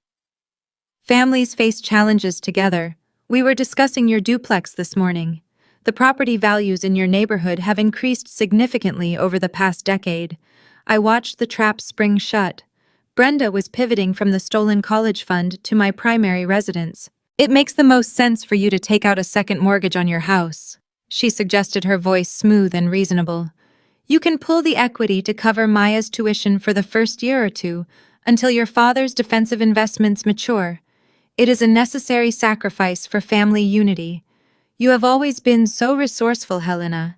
The bank will approve you in a heartbeat." They were instructing me to plunge myself into crippling debt to replace the money they had stolen. But their greed did not stop at my daughter's tuition. Brenda offered a gentle, reassuring smile and seamlessly integrated the text message she had sent me earlier that morning. "And since you will already be undergoing the underwriting process," she added casually, "it would be incredibly efficient to wrap a small business loan for Gregory into that same mortgage application. His offshore assets are just wrapped up in red tape. Consolidating the debt would help the whole family out. We all need to lift each other up right now." The math of their proposal hung in the air, toxic and breathtaking. They wanted the woman they had robbed to march into a bank, leverage her only tangible asset, and borrow $250,000. They wanted me to finance my daughter's education twice, while simultaneously funneling a fresh line of credit directly into the hands of the brother who had squandered the original fund on sports bets and luxury car leases. They were asking me to bankrupt my future to subsidize their golden child. I glanced at my daughter. Maya was staring at her plate, her face pale. She was running the calculations in her own mind, realizing that her dream school was now tied to the potential loss of her childhood home. The burden they were attempting to place on her shoulders was unforgivable. She looked up at me, her eyes wide with panic, ready to surrender her acceptance letter right there in the restaurant just to save me from the financial ruin my parents were orchestrating. I squeezed her knee under the table, a silent command to hold steady. I released her knee and sat perfectly upright. I looked at the three people sitting across from me. Gregory was cutting into his ribeye, looking immensely relieved that his parents had successfully diverted the financial pressure onto my shoulders. Thomas was sipping his bourbon, radiating the smug satisfaction of a negotiator who believed he had just closed a difficult deal. Brenda was dabbing the corner of her mouth with a linen napkin, content that she had managed the conflict and preserved the family hierarchy. I let the sheer suffocating audacity of their demands hang in the air for 10 seconds. I did not scream. I did not throw my glass of sparkling water in my brother's face. I did not accuse my father of perjury. My grandfather Silas had taught me that a measured silence is a far superior weapon than a loud accusation. I allowed them to sit in the comfort of their delusion for just a moment longer, letting them enjoy the taste of the expensive food they believed I was going to subsidize. I reached down to the empty chair beside me. I grasped the leather handle of my briefcase and pulled it onto my lap. The brass clasps unlatched with two sharp metallic clicks that severed the ambient noise of the dining room. I reached inside. My fingers found the heavy navy blue plastic. I lifted the artifact out of the darkness.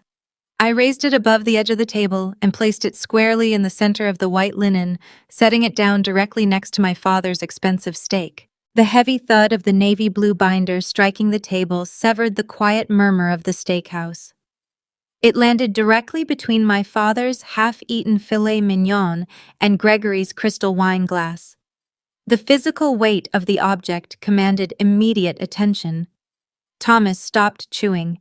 His fork hovered inches above his plate.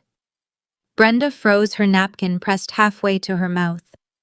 Gregory blinked, the arrogant smirk slipping from his features as he stared at the plastic cover. Maya sat perfectly still beside me, her breath caught in her throat, Sensing the atmospheric pressure in the booth drop to freezing, I did not offer an introduction. I reached forward and gripped the metal spine of the binder. I snapped the rings open. The sharp mechanical click echoed like a hammer striking an anvil. "You did not experience a market correction, Dad," I said. My voice contained zero emotion. I did not sound angry.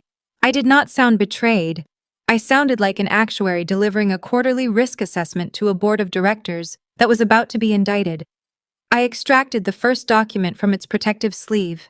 It was the master ledger for Maya's custodial account, printed on thick paper bearing the official logo of the investment firm. I slid the ledger across the pristine white tablecloth until the edge of the paper touched the rim of my father's dinner plate. "Markets correct," I continued, keeping my eyes locked onto his. "Markets fluctuate based on global supply chains and inflation metrics. Markets do not initiate manual cash transfers in perfectly rounded increments on Tuesday afternoons." Thomas looked down at the ledger. He recognized the font. He recognized the columns of data. The synthetic gravity he had projected just moments ago evaporated. The color began to drain from his face, retreating from his cheeks and leaving behind a pale gray pallor. He opened his mouth to speak, to deploy another smokescreen of financial jargon, but I did not afford him the oxygen. I pulled the second document from the binder. "On October 14th, 4 years ago, I said, maintaining my clinical cadence, you initiated a withdrawal of $25,000. I slid a printed court docket across the table, placing it directly over the ledger. It detailed a civil lawsuit filed against my brother by a group of local real estate investors. That is the exact amount required to settle Gregory's fraud lawsuit out of court," I stated. "You sold off my daughter's mutual funds to keep your son out of a deposition chair." My father stared in the court docket. His hands, which had been resting confidently on the table, slipped down to his lap. He could not look at me. He stared at the seared meat on his plate as if it held the answers to a test he had failed. I did not pause. The audit had commenced, and I was going to present the entire balance sheet. I extracted the next set of papers. "On February 3rd, you withdrew $40,000, I said, sliding an invoice from an Arizona rehabilitation center and a printed ledger of offshore sports betting markers across the linen. You masked it as a stress-related executive retreat. The math tells a different story. $40,000 is the precise cost of covering his gambling debts and hiding him in the desert until the bookies stopped calling his burner phone." I proceeded down the timeline, listing the transactions with rhythmic, unyielding precision. $6,000 in November for a delinquent car lease, $12,000 in August to cover a leveraged margin call, $9,000 in April because he needed to project liquidity at a charity gala. I laid the paper trail across the table, creating a physical bridge of evidence connecting my father's theft to my brother's vanity. Brenda could no longer tolerate the silence. The meticulously curated illusion of her family was being dismantled in a public restaurant, and her instinct was to sweep the debris under the rug. She reached out her hands, trembling, attempting to gather the documents and hide them from view. "Helena, stop this right now," Brenda hissed, her voice a frantic, desperate whisper. "People are looking at us. You are misunderstanding the situation. We were just borrowing it. There were family emergencies. We always intended to put it back when Gregory's investments matured." I ignored her. I did not turn my head to acknowledge her panic. She was a secondary variable in this equation. The custodian of record was the man sitting across from me, and he was the one who held the legal liability. I kept my gaze fixed on Thomas. His breathing had turned shallow. The wealthy patriarch of the Thorne family was reduced to a frightened old man staring at a stack of paper. "You drained exactly $142,412.18, I said, enunciating every single syllable of the figure so it would ring in their ears. "You executed those transfers from a legal custodial account belonging to a minor." I leaned forward just a fraction of an inch, ensuring my voice carried the full weight of the law.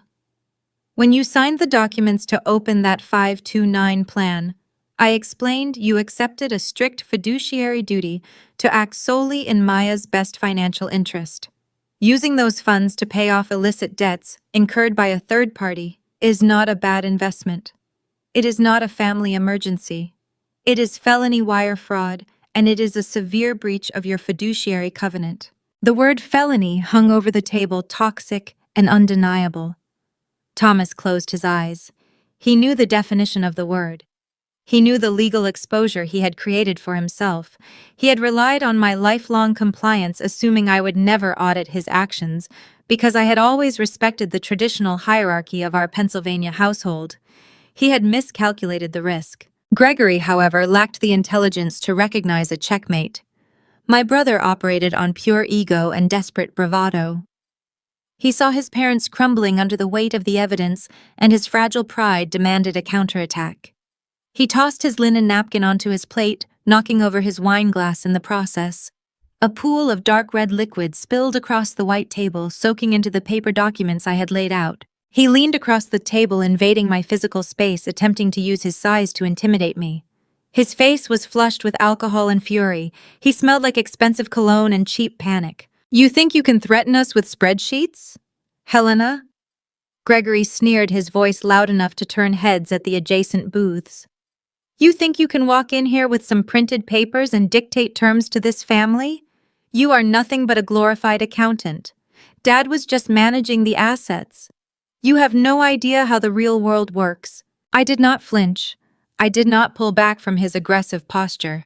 I looked at the red wine seeping into the edges of the court dockets, unbothered by the mess. The documents on the table were mere copies. The originals were locked inside a fireproof safe in Philadelphia. I reached back into the navy blue binder. My fingers found the final plastic divider. I gripped the heavy watermarked parchment paper resting inside.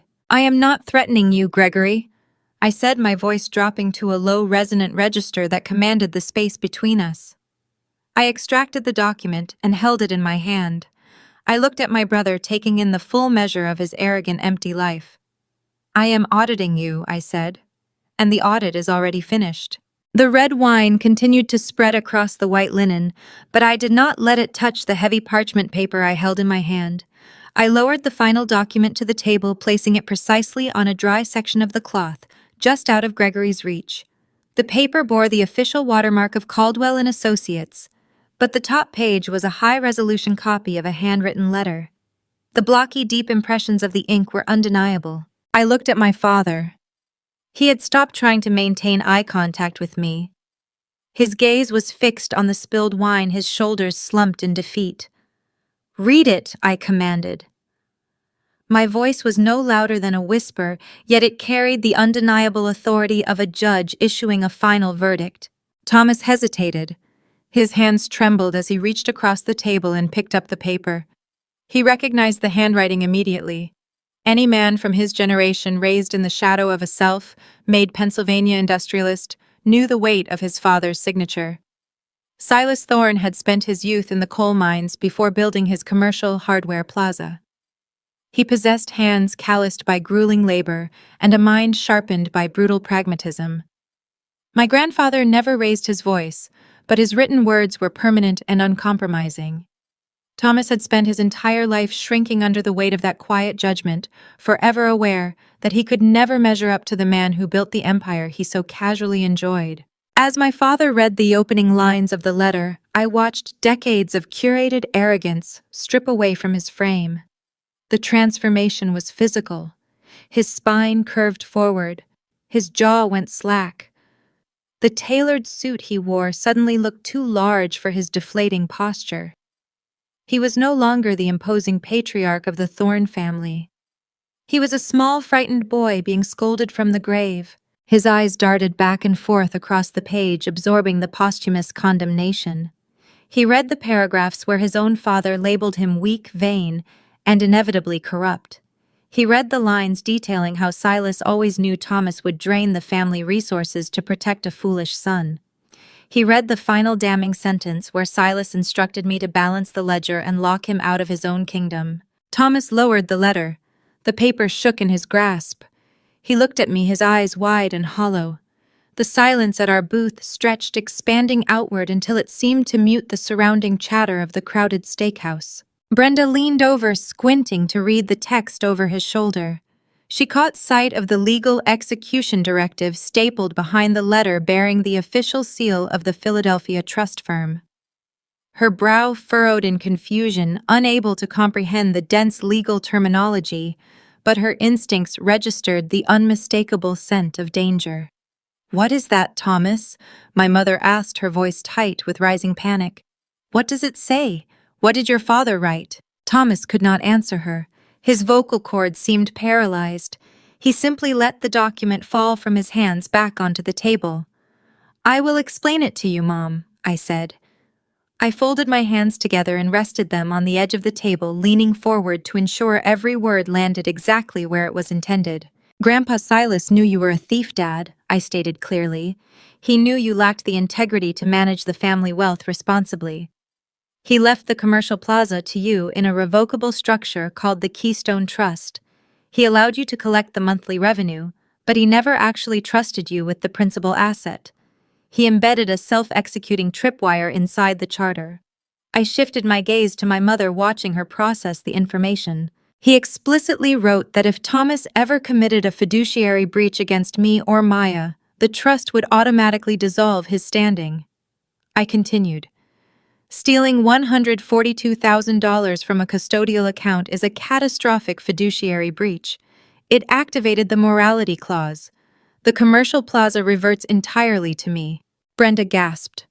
The sound was sharp and visceral, tearing from her throat as the mathematical reality of my words finally penetrated her denial.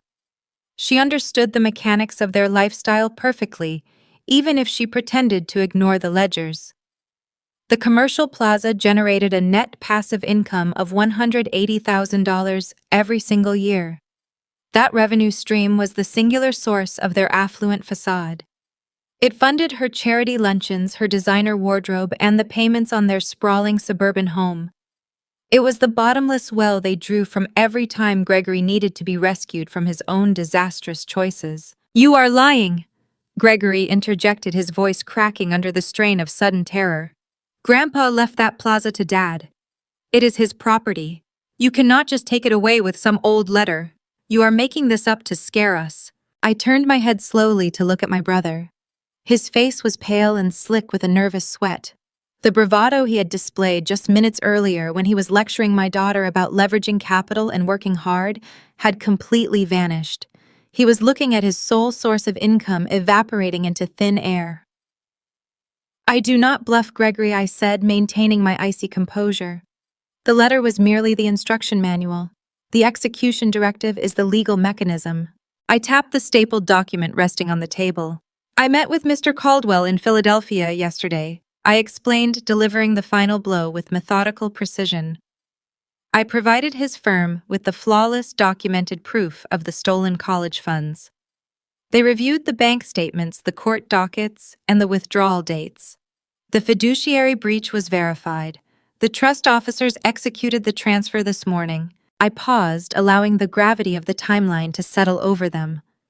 They had spent the entire day preparing for this dinner, polishing their lies, and plotting to extort a second mortgage from my home, entirely unaware that they had already lost everything. "You no longer own the plaza, Dad," I stated cleanly. "You no longer receive the income. You will not receive another deposit from the Keystone Trust for the rest of your life." I looked at Gregory, who was gripping the edge of the table as if the floor was dropping away beneath his feet, and Gregory, I added, my voice devoid of any pity or hesitation. "There is no more family bank. Your offshore markers and your leased cars are your problem now. The funding has been permanently severed." The absolute devastation painted across their faces was a profound and terrifying thing to witness. It was not a look of remorse. There was no guilt in their eyes for the betrayal they had inflicted upon my daughter. They were not mourning the destruction of our family bond or the violation of trust. Their devastation was entirely selfish. They were staring into the abyss of their own financial ruin. They were looking at a future where they would have to downgrade their lifestyle, face their creditors, and attempt to survive on a modest pension without the invisible safety net they had abused for decades. Maya sat quietly beside me, her hand still resting near mine. She had watched the entire exchange unfold in silent awe. She understood now why I had told her the numbers always balance out in the end. She was witnessing the brutal, unyielding nature of systemic justice. My father covered his face with his hands, letting out a ragged, shallow breath. He had spent his life prioritizing appearances, and now the curtain had been ripped away, leaving him exposed and destitute. The silence at the table was thick with the realization of their sudden poverty. They had walked into the restaurant as predators, ready to consume whatever resources they could extract from me. They were now sitting in the wreckage of their own avarice, realizing they had been outmaneuvered by a woman they had spent 38 years underestimating. But predators do not simply accept defeat. When cornered, the instinct to survive overrides logic, and the transition from arrogant superiority to desperate manipulation happens in the blink of an eye. The shock was beginning to wear off, and I could see my mother gathering her breath, preparing to launch the only defense mechanism she had left in her arsenal. The silence that followed my revelation lasted for perhaps 10 seconds. Then the denial shattered and the scramble for survival began. Brenda was the first to react. Throughout my childhood, my mother wielded her emotions like a scalpel, deploying tears and fragility whenever logic failed to serve her narrative. She inhaled a sharp, rattling breath. The tears manifested instantly, spilling over her carefully applied makeup.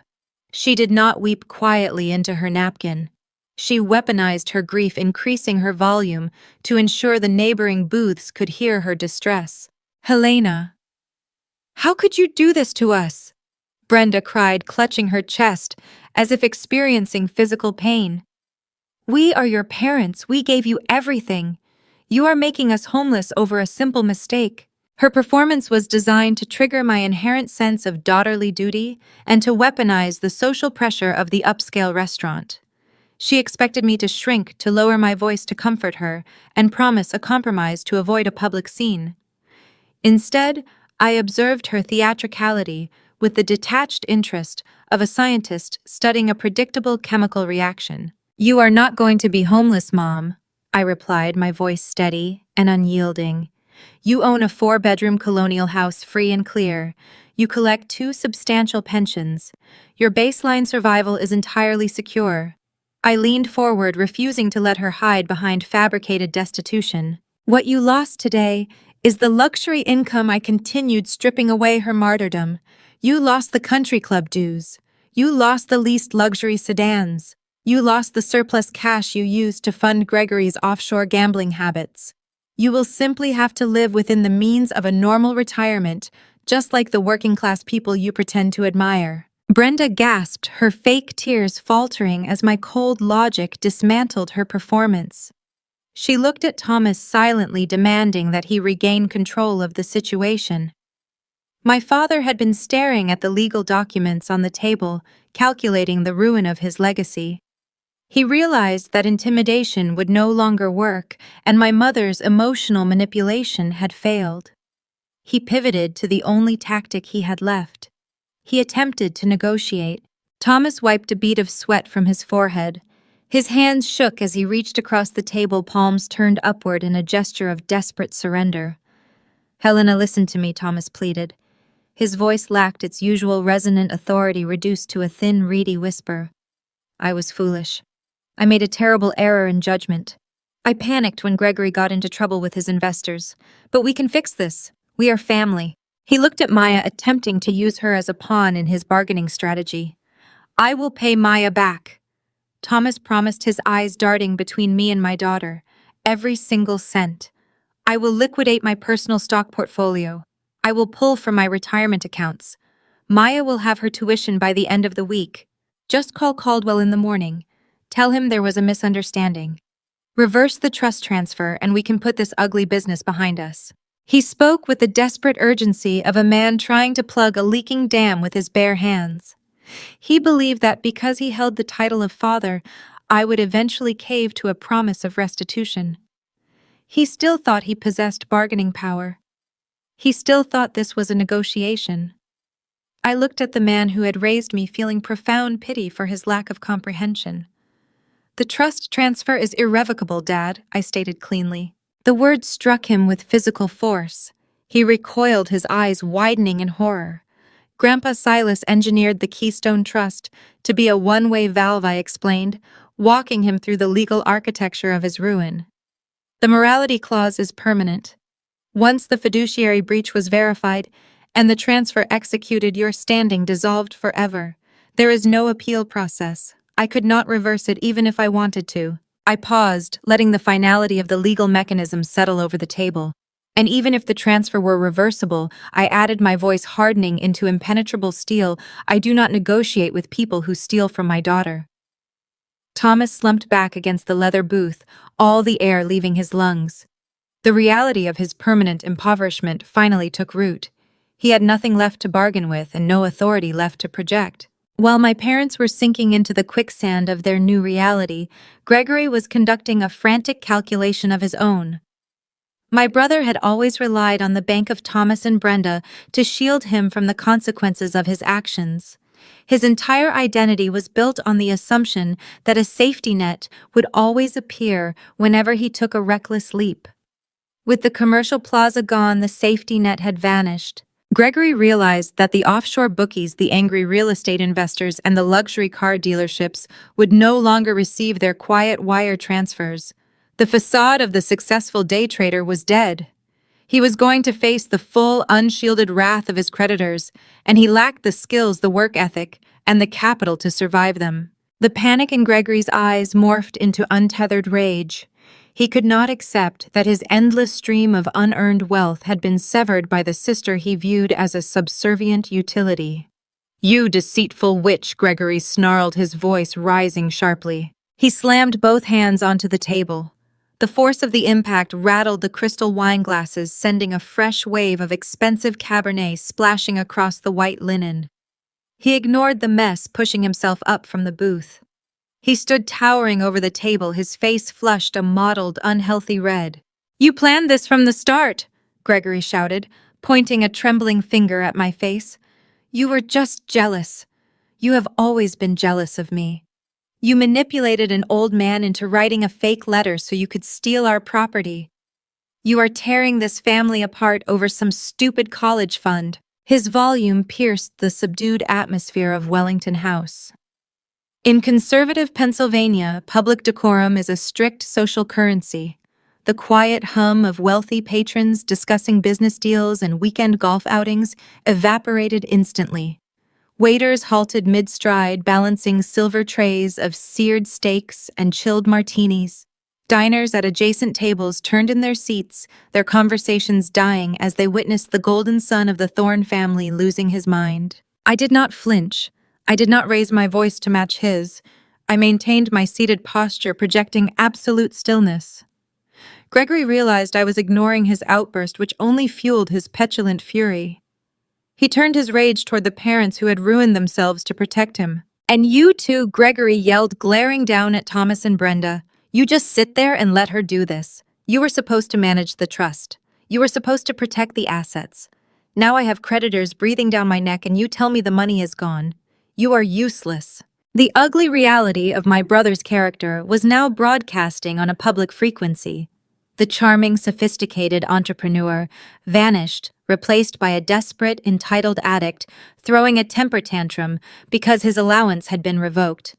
He cursed at my father, blaming Thomas for getting caught. He mocked my mother's tears, demanding she fix the situation. Every patron in the dining room watched the spectacle.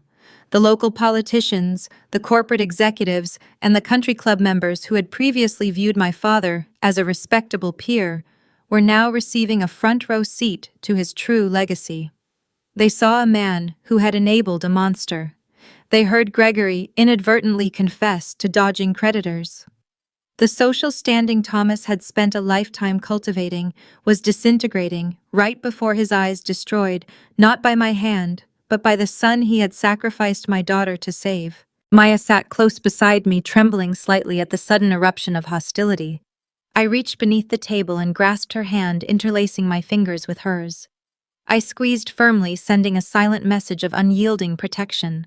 I kept my eyes locked on Gregory, refusing to grant him the satisfaction of seeing me intimidated. Let him scream, I thought.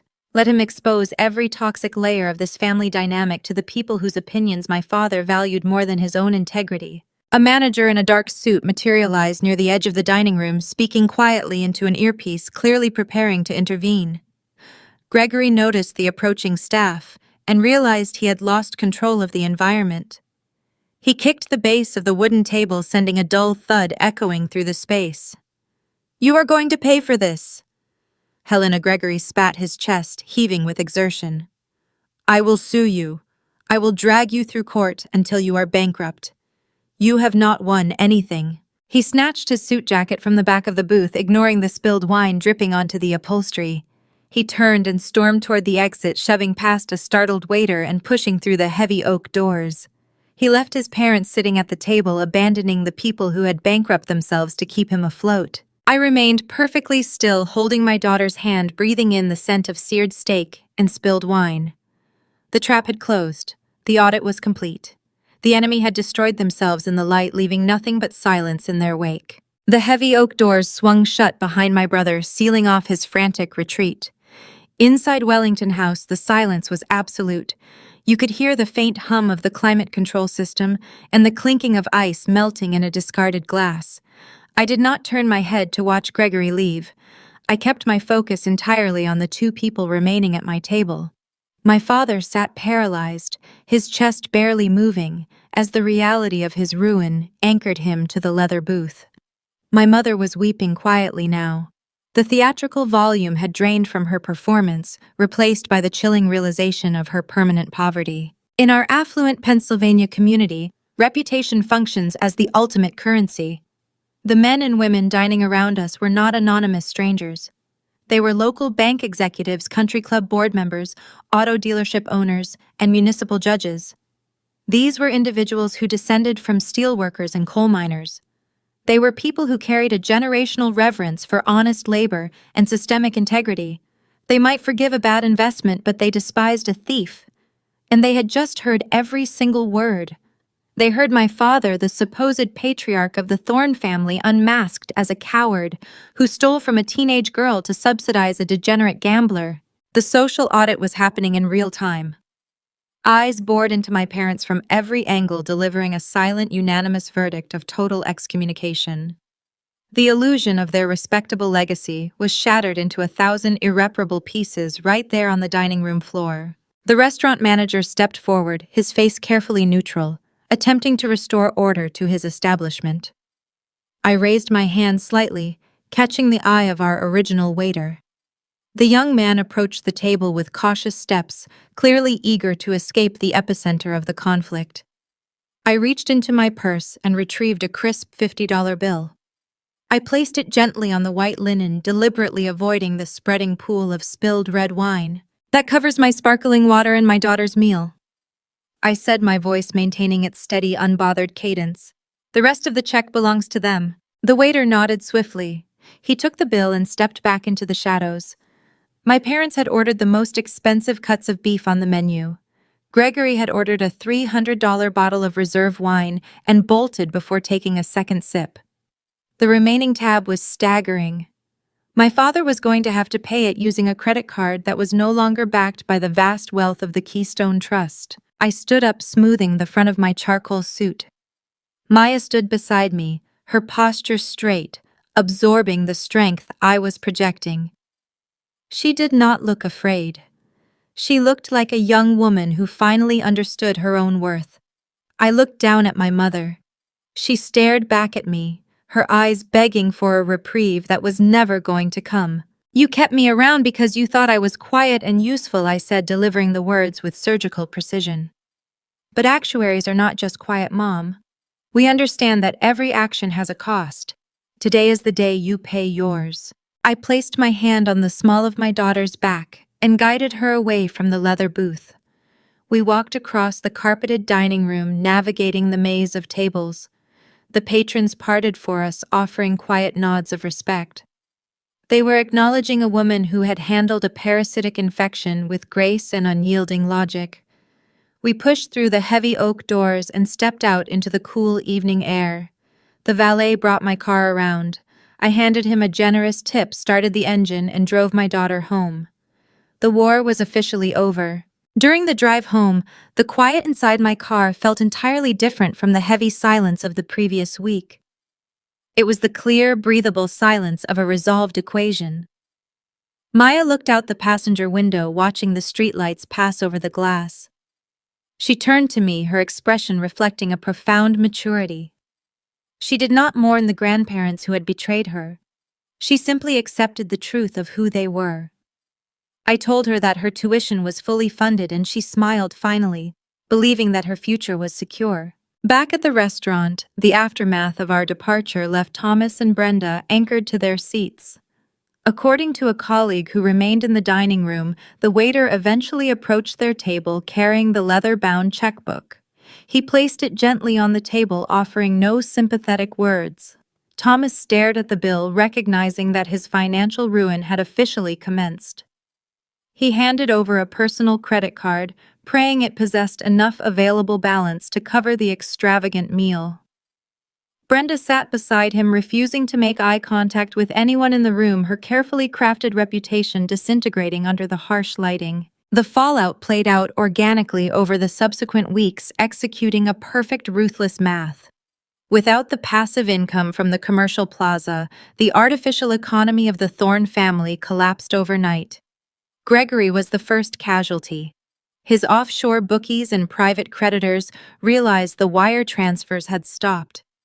2 days after the dinner at Wellington House, a tow truck arrived at his luxury apartment complex in the middle of the night. They repossessed his leased Porsche right out of the parking lot. The destruction of Gregory's life followed a highly predictable timeline. Addicts who rely on external funding possess zero survival skills when the funding vanishes. Without my father's bank account to shield him, Gregory's creditors moved with relentless speed. The repo agents who took his car did not care about his alpha mindset. The real estate investors who refiled their lawsuits did not care about his visionary ideas. He was reduced to his actual value, which was nothing. Fleeing to Nevada was his only remaining option, a desperate attempt to vanish into a transient population where nobody knew his name. The golden child had become a fugitive, running from the very consequences my parents had bankrupted themselves to prevent. My parents' fate was less dramatic, but infinitely more humiliating. The morning after the dinner, Thomas attempted to use his primary credit card to purchase groceries. The transaction was declined. The trust officers in Philadelphia had frozen the operating accounts the moment I signed the execution directive. The $180,000 in annual passive revenue was permanently redirected to a secure account under my control. Stripped of their stolen wealth, my parents were forced to survive solely on their modest pensions. But the most surprising twist of their downfall did not come from my hand. It came from the very people they had spent their entire lives trying to impress. For years, Thomas had secretly borrowed money from a private investment pool managed by his peers at the country club. The private investment pool was a quiet arrangement among the most elite members of the community. They were men who valued discretion and mutual profit. Thomas had leveraged his perceived ownership of the commercial plaza to secure a massive personal loan, funding his own luxury purchases and inflating his lifestyle. He believed he was outsmarting his peers. He assumed he would always have the passive income to cover the monthly interest. He never told those investors that the trust contained a morality clause. When I announced his fiduciary breach and the subsequent revocation of the trust at the restaurant, I inadvertently alerted his creditors to his insolvency. The wealthy men who witnessed his public unmasking at the steakhouse were the exact same men he owed money to. When they realized he was a thief who had just been legally stripped of his assets, they did not just shun him socially. They executed an immediate call on his outstanding loans. Because the trust collateral was void, they placed a heavy lien on his sprawling colonial home. The house went up for sale less than a month later. Thomas and Brenda were forced to liquidate their prized possessions just to avoid total bankruptcy. They downsized into a cramped 2-bedroom condominium on the far edge of town, miles away from the manicured streets they had once ruled. The social isolation that followed was total. When my mother walked into the local grocery store, Former friends and charity gala acquaintances would suddenly turn their shopping carts down different aisles to avoid acknowledging her. The country club board formally revoked their membership, citing a direct violation of their ethical conduct policies. They became pariahs. They had violated the core tenets of our Pennsylvania culture, and the community responded with chilling efficiency. They were left with nothing but each other, trapped in a tiny condominium surrounded by the ghosts of their unearned pride. 6 months have passed since the dinner at Wellington House. October has arrived in Pennsylvania, bringing a crisp chill to the air and turning the foliage into shades of copper and gold. I am sitting in a spacious, sunlit office, located on the second floor of the commercial hardware plaza. The space previously sat empty, a forgotten administrative suite my father never bothered to visit because he preferred collecting checks from the comfort of a country club dining room. I chose to occupy it. I furnished the room with functional, sturdy oak and surrounded my desk with filing cabinets that hold the genuine, verified ledgers of my grandfather's empire. Through the wide glass window, I can look down at the parking lot and watch the steady, reliable flow of customers entering the anchor stores. It is the physical manifestation of honest labor and systemic justice. I no longer work calculating risk for a corporate firm. I now manage my own estate, applying my actuarial expertise to preserve a legacy built on coal, steel, and unyielding truth. The financial architecture of our lives has been entirely restructured. The revenue generated by the commercial plaza is substantial and, more importantly, secure. The passive income flows directly into an account I control with singular authority. From that account, I paid the annual tuition for the University of Pennsylvania in a single, unhesitating transfer. Maya moved into her dormitory in late August. She walked onto that historic campus, unburdened by the crushing weight of student loans or the toxic guilt my mother had attempted to place on her shoulders. She sends me photographs of her study groups, the classic brick architecture, and the autumn leaves falling across the quad. She is thriving in her freshman year, studying hard, surrounded by peers who value intellect over empty bravado. She uses a high-quality laptop I purchased for her, leaving the cheap, scratched promotional pen her Uncle Gregory gave her sitting in the bottom of a landfill where it belongs. The surplus revenue from the Keystone Trust does not sit idle. I am an actuary, and I understand the power of compound interest and long-term structural planning. I established a new ironclad trust for Maya. I hired Mr. Caldwell to draft the documents, ensuring the legal language was impenetrable. The new charter contains specific, undeniable clauses prohibiting my brother Gregory or any of his known associates from ever accessing a single cent. It is a financial fortress. The wealth my grandfather created through grueling physical labor in the mines is now protected by a legal wall that the parasites in my bloodline can never breach. We broke the cycle of unearned bailouts and replaced it with a foundation of generational security. My phone rests on the edge of the oak desk. The screen lights up, displaying a notification of a new voicemail. The caller identification shows a prepaid cellular number, but I know exactly who is calling. I tap the screen and press play. The audio fills the quiet office. It is my mother, Brenda. Her voice lacks the synthetic performative warmth she used to project at upscale restaurants. It sounds thin, brittle, and saturated with a pathetic, calculated desperation. Helena, she begins, her breath hitching in a practiced rhythm. Please pick up the phone. Your father and I are facing a terrible situation. The roof on this new condominium is leaking, and the homeowners association is demanding a special assessment fee we simply do not have. Thomas is suffering from chest pains due to the stress. We just need a small loan to get through the winter. You have so much now, and we are struggling. We are still your family. Please call me back. The recording ends. The silence returns to the office clean and undisturbed. I do not feel a sudden surge of guilt. I do not feel the familiar heavy obligation that dictated the first 38 years of my life. I analyze her words with detached precision. She did not apologize for stealing $142,000 from a teenager. She did not express remorse for attempting to force me into a second mortgage. She simply recalibrated her manipulation, trading the mask of a wealthy matriarch for the mask of a helpless victim. She still believed she was entitled to my resources. She still viewed me as the utility meant to absorb her discomfort. I do not type a response. I do not call her back to deliver a lecture or demand an apology.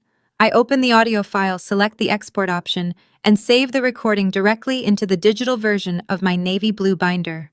I file it under the tab marked Documentation, securing it as another piece of evidence confirming their unchangeable nature. Then I delete the notification from my phone screen. The screen goes black. The boundary remains intact. I want to step away from my own narrative for a moment and speak directly to you. I know many of you listening right now have been cast in the role of the reliable infrastructure within your own families.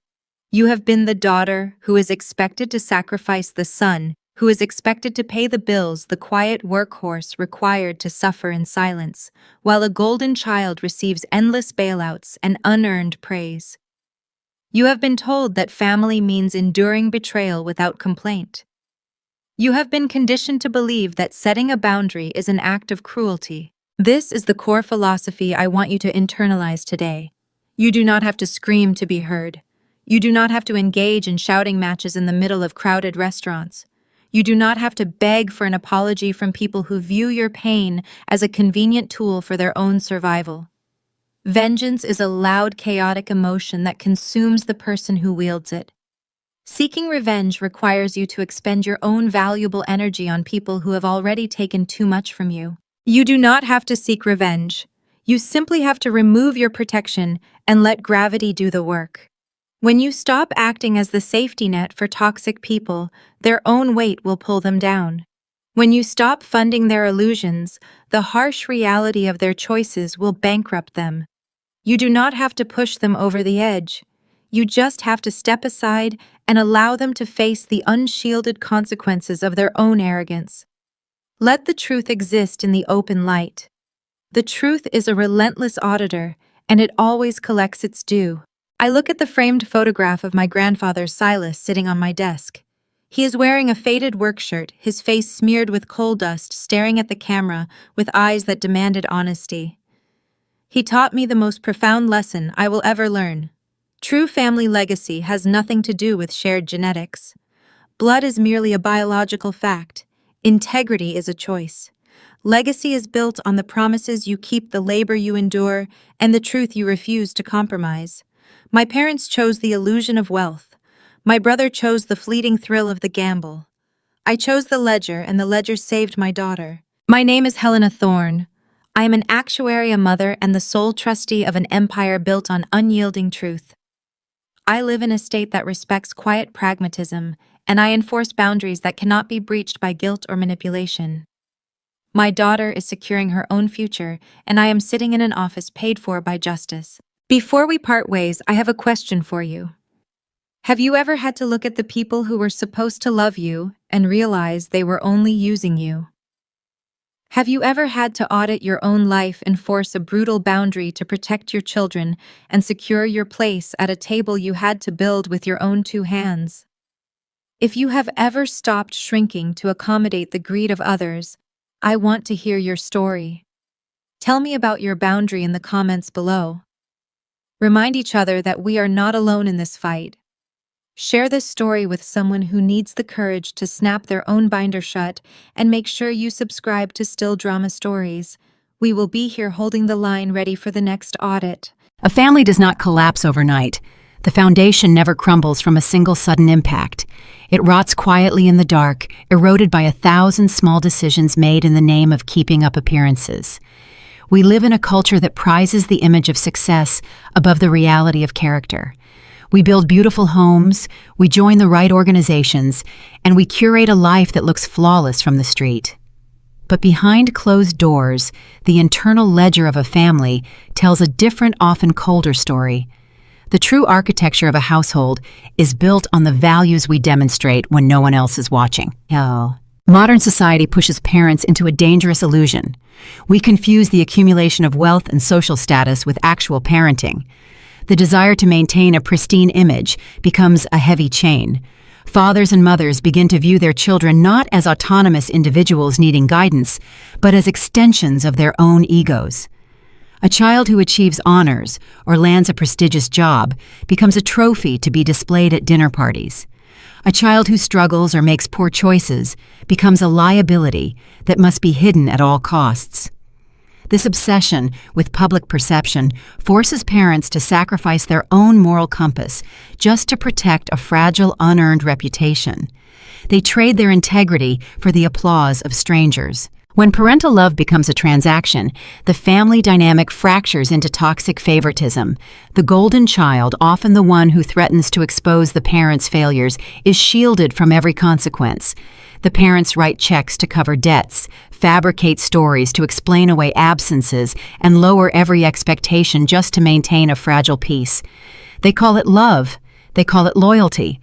But shielding a person from the consequences of their actions is not compassion. It is destruction. By constantly rescuing a child from their own reckless choices, parents rob them of the opportunity to grow. They strip away the dignity of accountability. The golden child learns that they are above the rules, while the reliable child learns that their only value lies in being useful. The independent child is treated as a bottomless resource, penalized for their own competence, expected to absorb the losses of the one who refuses to stand on their own. Breaking this cycle requires a fundamental shift in how we approach the duty of raising a family. It requires a return to 3 core pillars of character: wisdom, morality, and courage. These are not abstract concepts.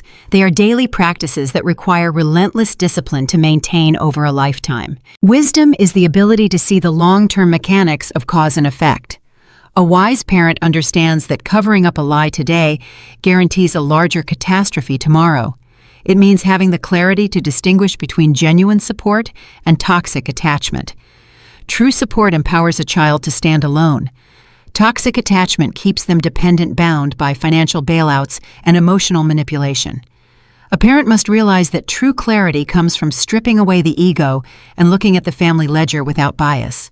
You cannot fix a problem until you are willing to look at the math. Morality is the daily practice of honesty and fairness. It means living with integrity behind closed doors, even when the neighbors are not watching. A moral parent respects the boundaries of their children. They do not siphon the hard-earned resources of one child to subsidize the failures of another. They recognize that every individual in the house deserves autonomy and respect. Building a family on a foundation of deception ensures that the structure will eventually collapse under its own weight. When you steal a child's future to fund an illusion, you forfeit the right to demand their respect. Courage might be the most difficult pillar to maintain. It takes immense bravery to look at your own mistakes and admit you were wrong. It takes even more courage to release your grip on a child and allow them to fall. A brave parent knows they must step back and let the world deliver the lessons they can no longer teach. They find the quiet strength to weather the storm of a child's anger without stepping in to manipulate the outcome. They stop running from the judgment of the crowd and find peace in knowing they did the right thing, even when it was the hardest thing to do. We spend so much time worrying about the inheritance we will leave behind. We draft wills and set up trusts, hoping that money will provide a safety net for the next generation. But money is fragile. It can be wiped out by a single bad decision, a volatile market, or a stolen signature. The only true legacy a parent can leave is character. Integrity, resilience, and the ability to stand upright in the face of adversity are assets that no one can steal. When we model these traits for our children, we give them the tools to survive in a world that will constantly test their boundaries. Sometimes the deepest act of love a parent or a sibling can offer is a firm, unyielding boundary. Love does not mean allowing someone to trample over your dignity. Love means holding a mirror up to their actions and refusing to look away. When we stop shrinking to fit into spaces we were never meant to occupy, we teach our children how to protect their own worth. If you are listening to this and recognizing the ghosts of your own family dynamic, I want you to know that you are not alone in this experience. We tell these stories because the silence surrounding family dysfunction only protects the people who cause the pain. If you have ever had to draw a hard line to protect your peace, or if you are still searching for the strength to do so, please subscribe to Still Drama Stories. We share these quiet journeys of boundaries and dignity every week, and we would be honored to have you join our community. Drop a comment and tell us about the moment you finally realized your own worth. We all inherit a table when we are born. We are told where to sit, how to speak, and what to accept. But as we grow, we face a silent, inevitable choice. We can spend our lives auditioning for a seat at a table where the game is rigged, or we can walk away and build our own. The wood might be rough, and the chairs might not match, but the people who sit with you will be there by choice, not by obligation. The hardest part is not walking out the door. The hardest part is looking back at the empty chairs left behind, wondering if they ever really knew you at all, or if they were only ever looking at a reflection of what they needed you to be.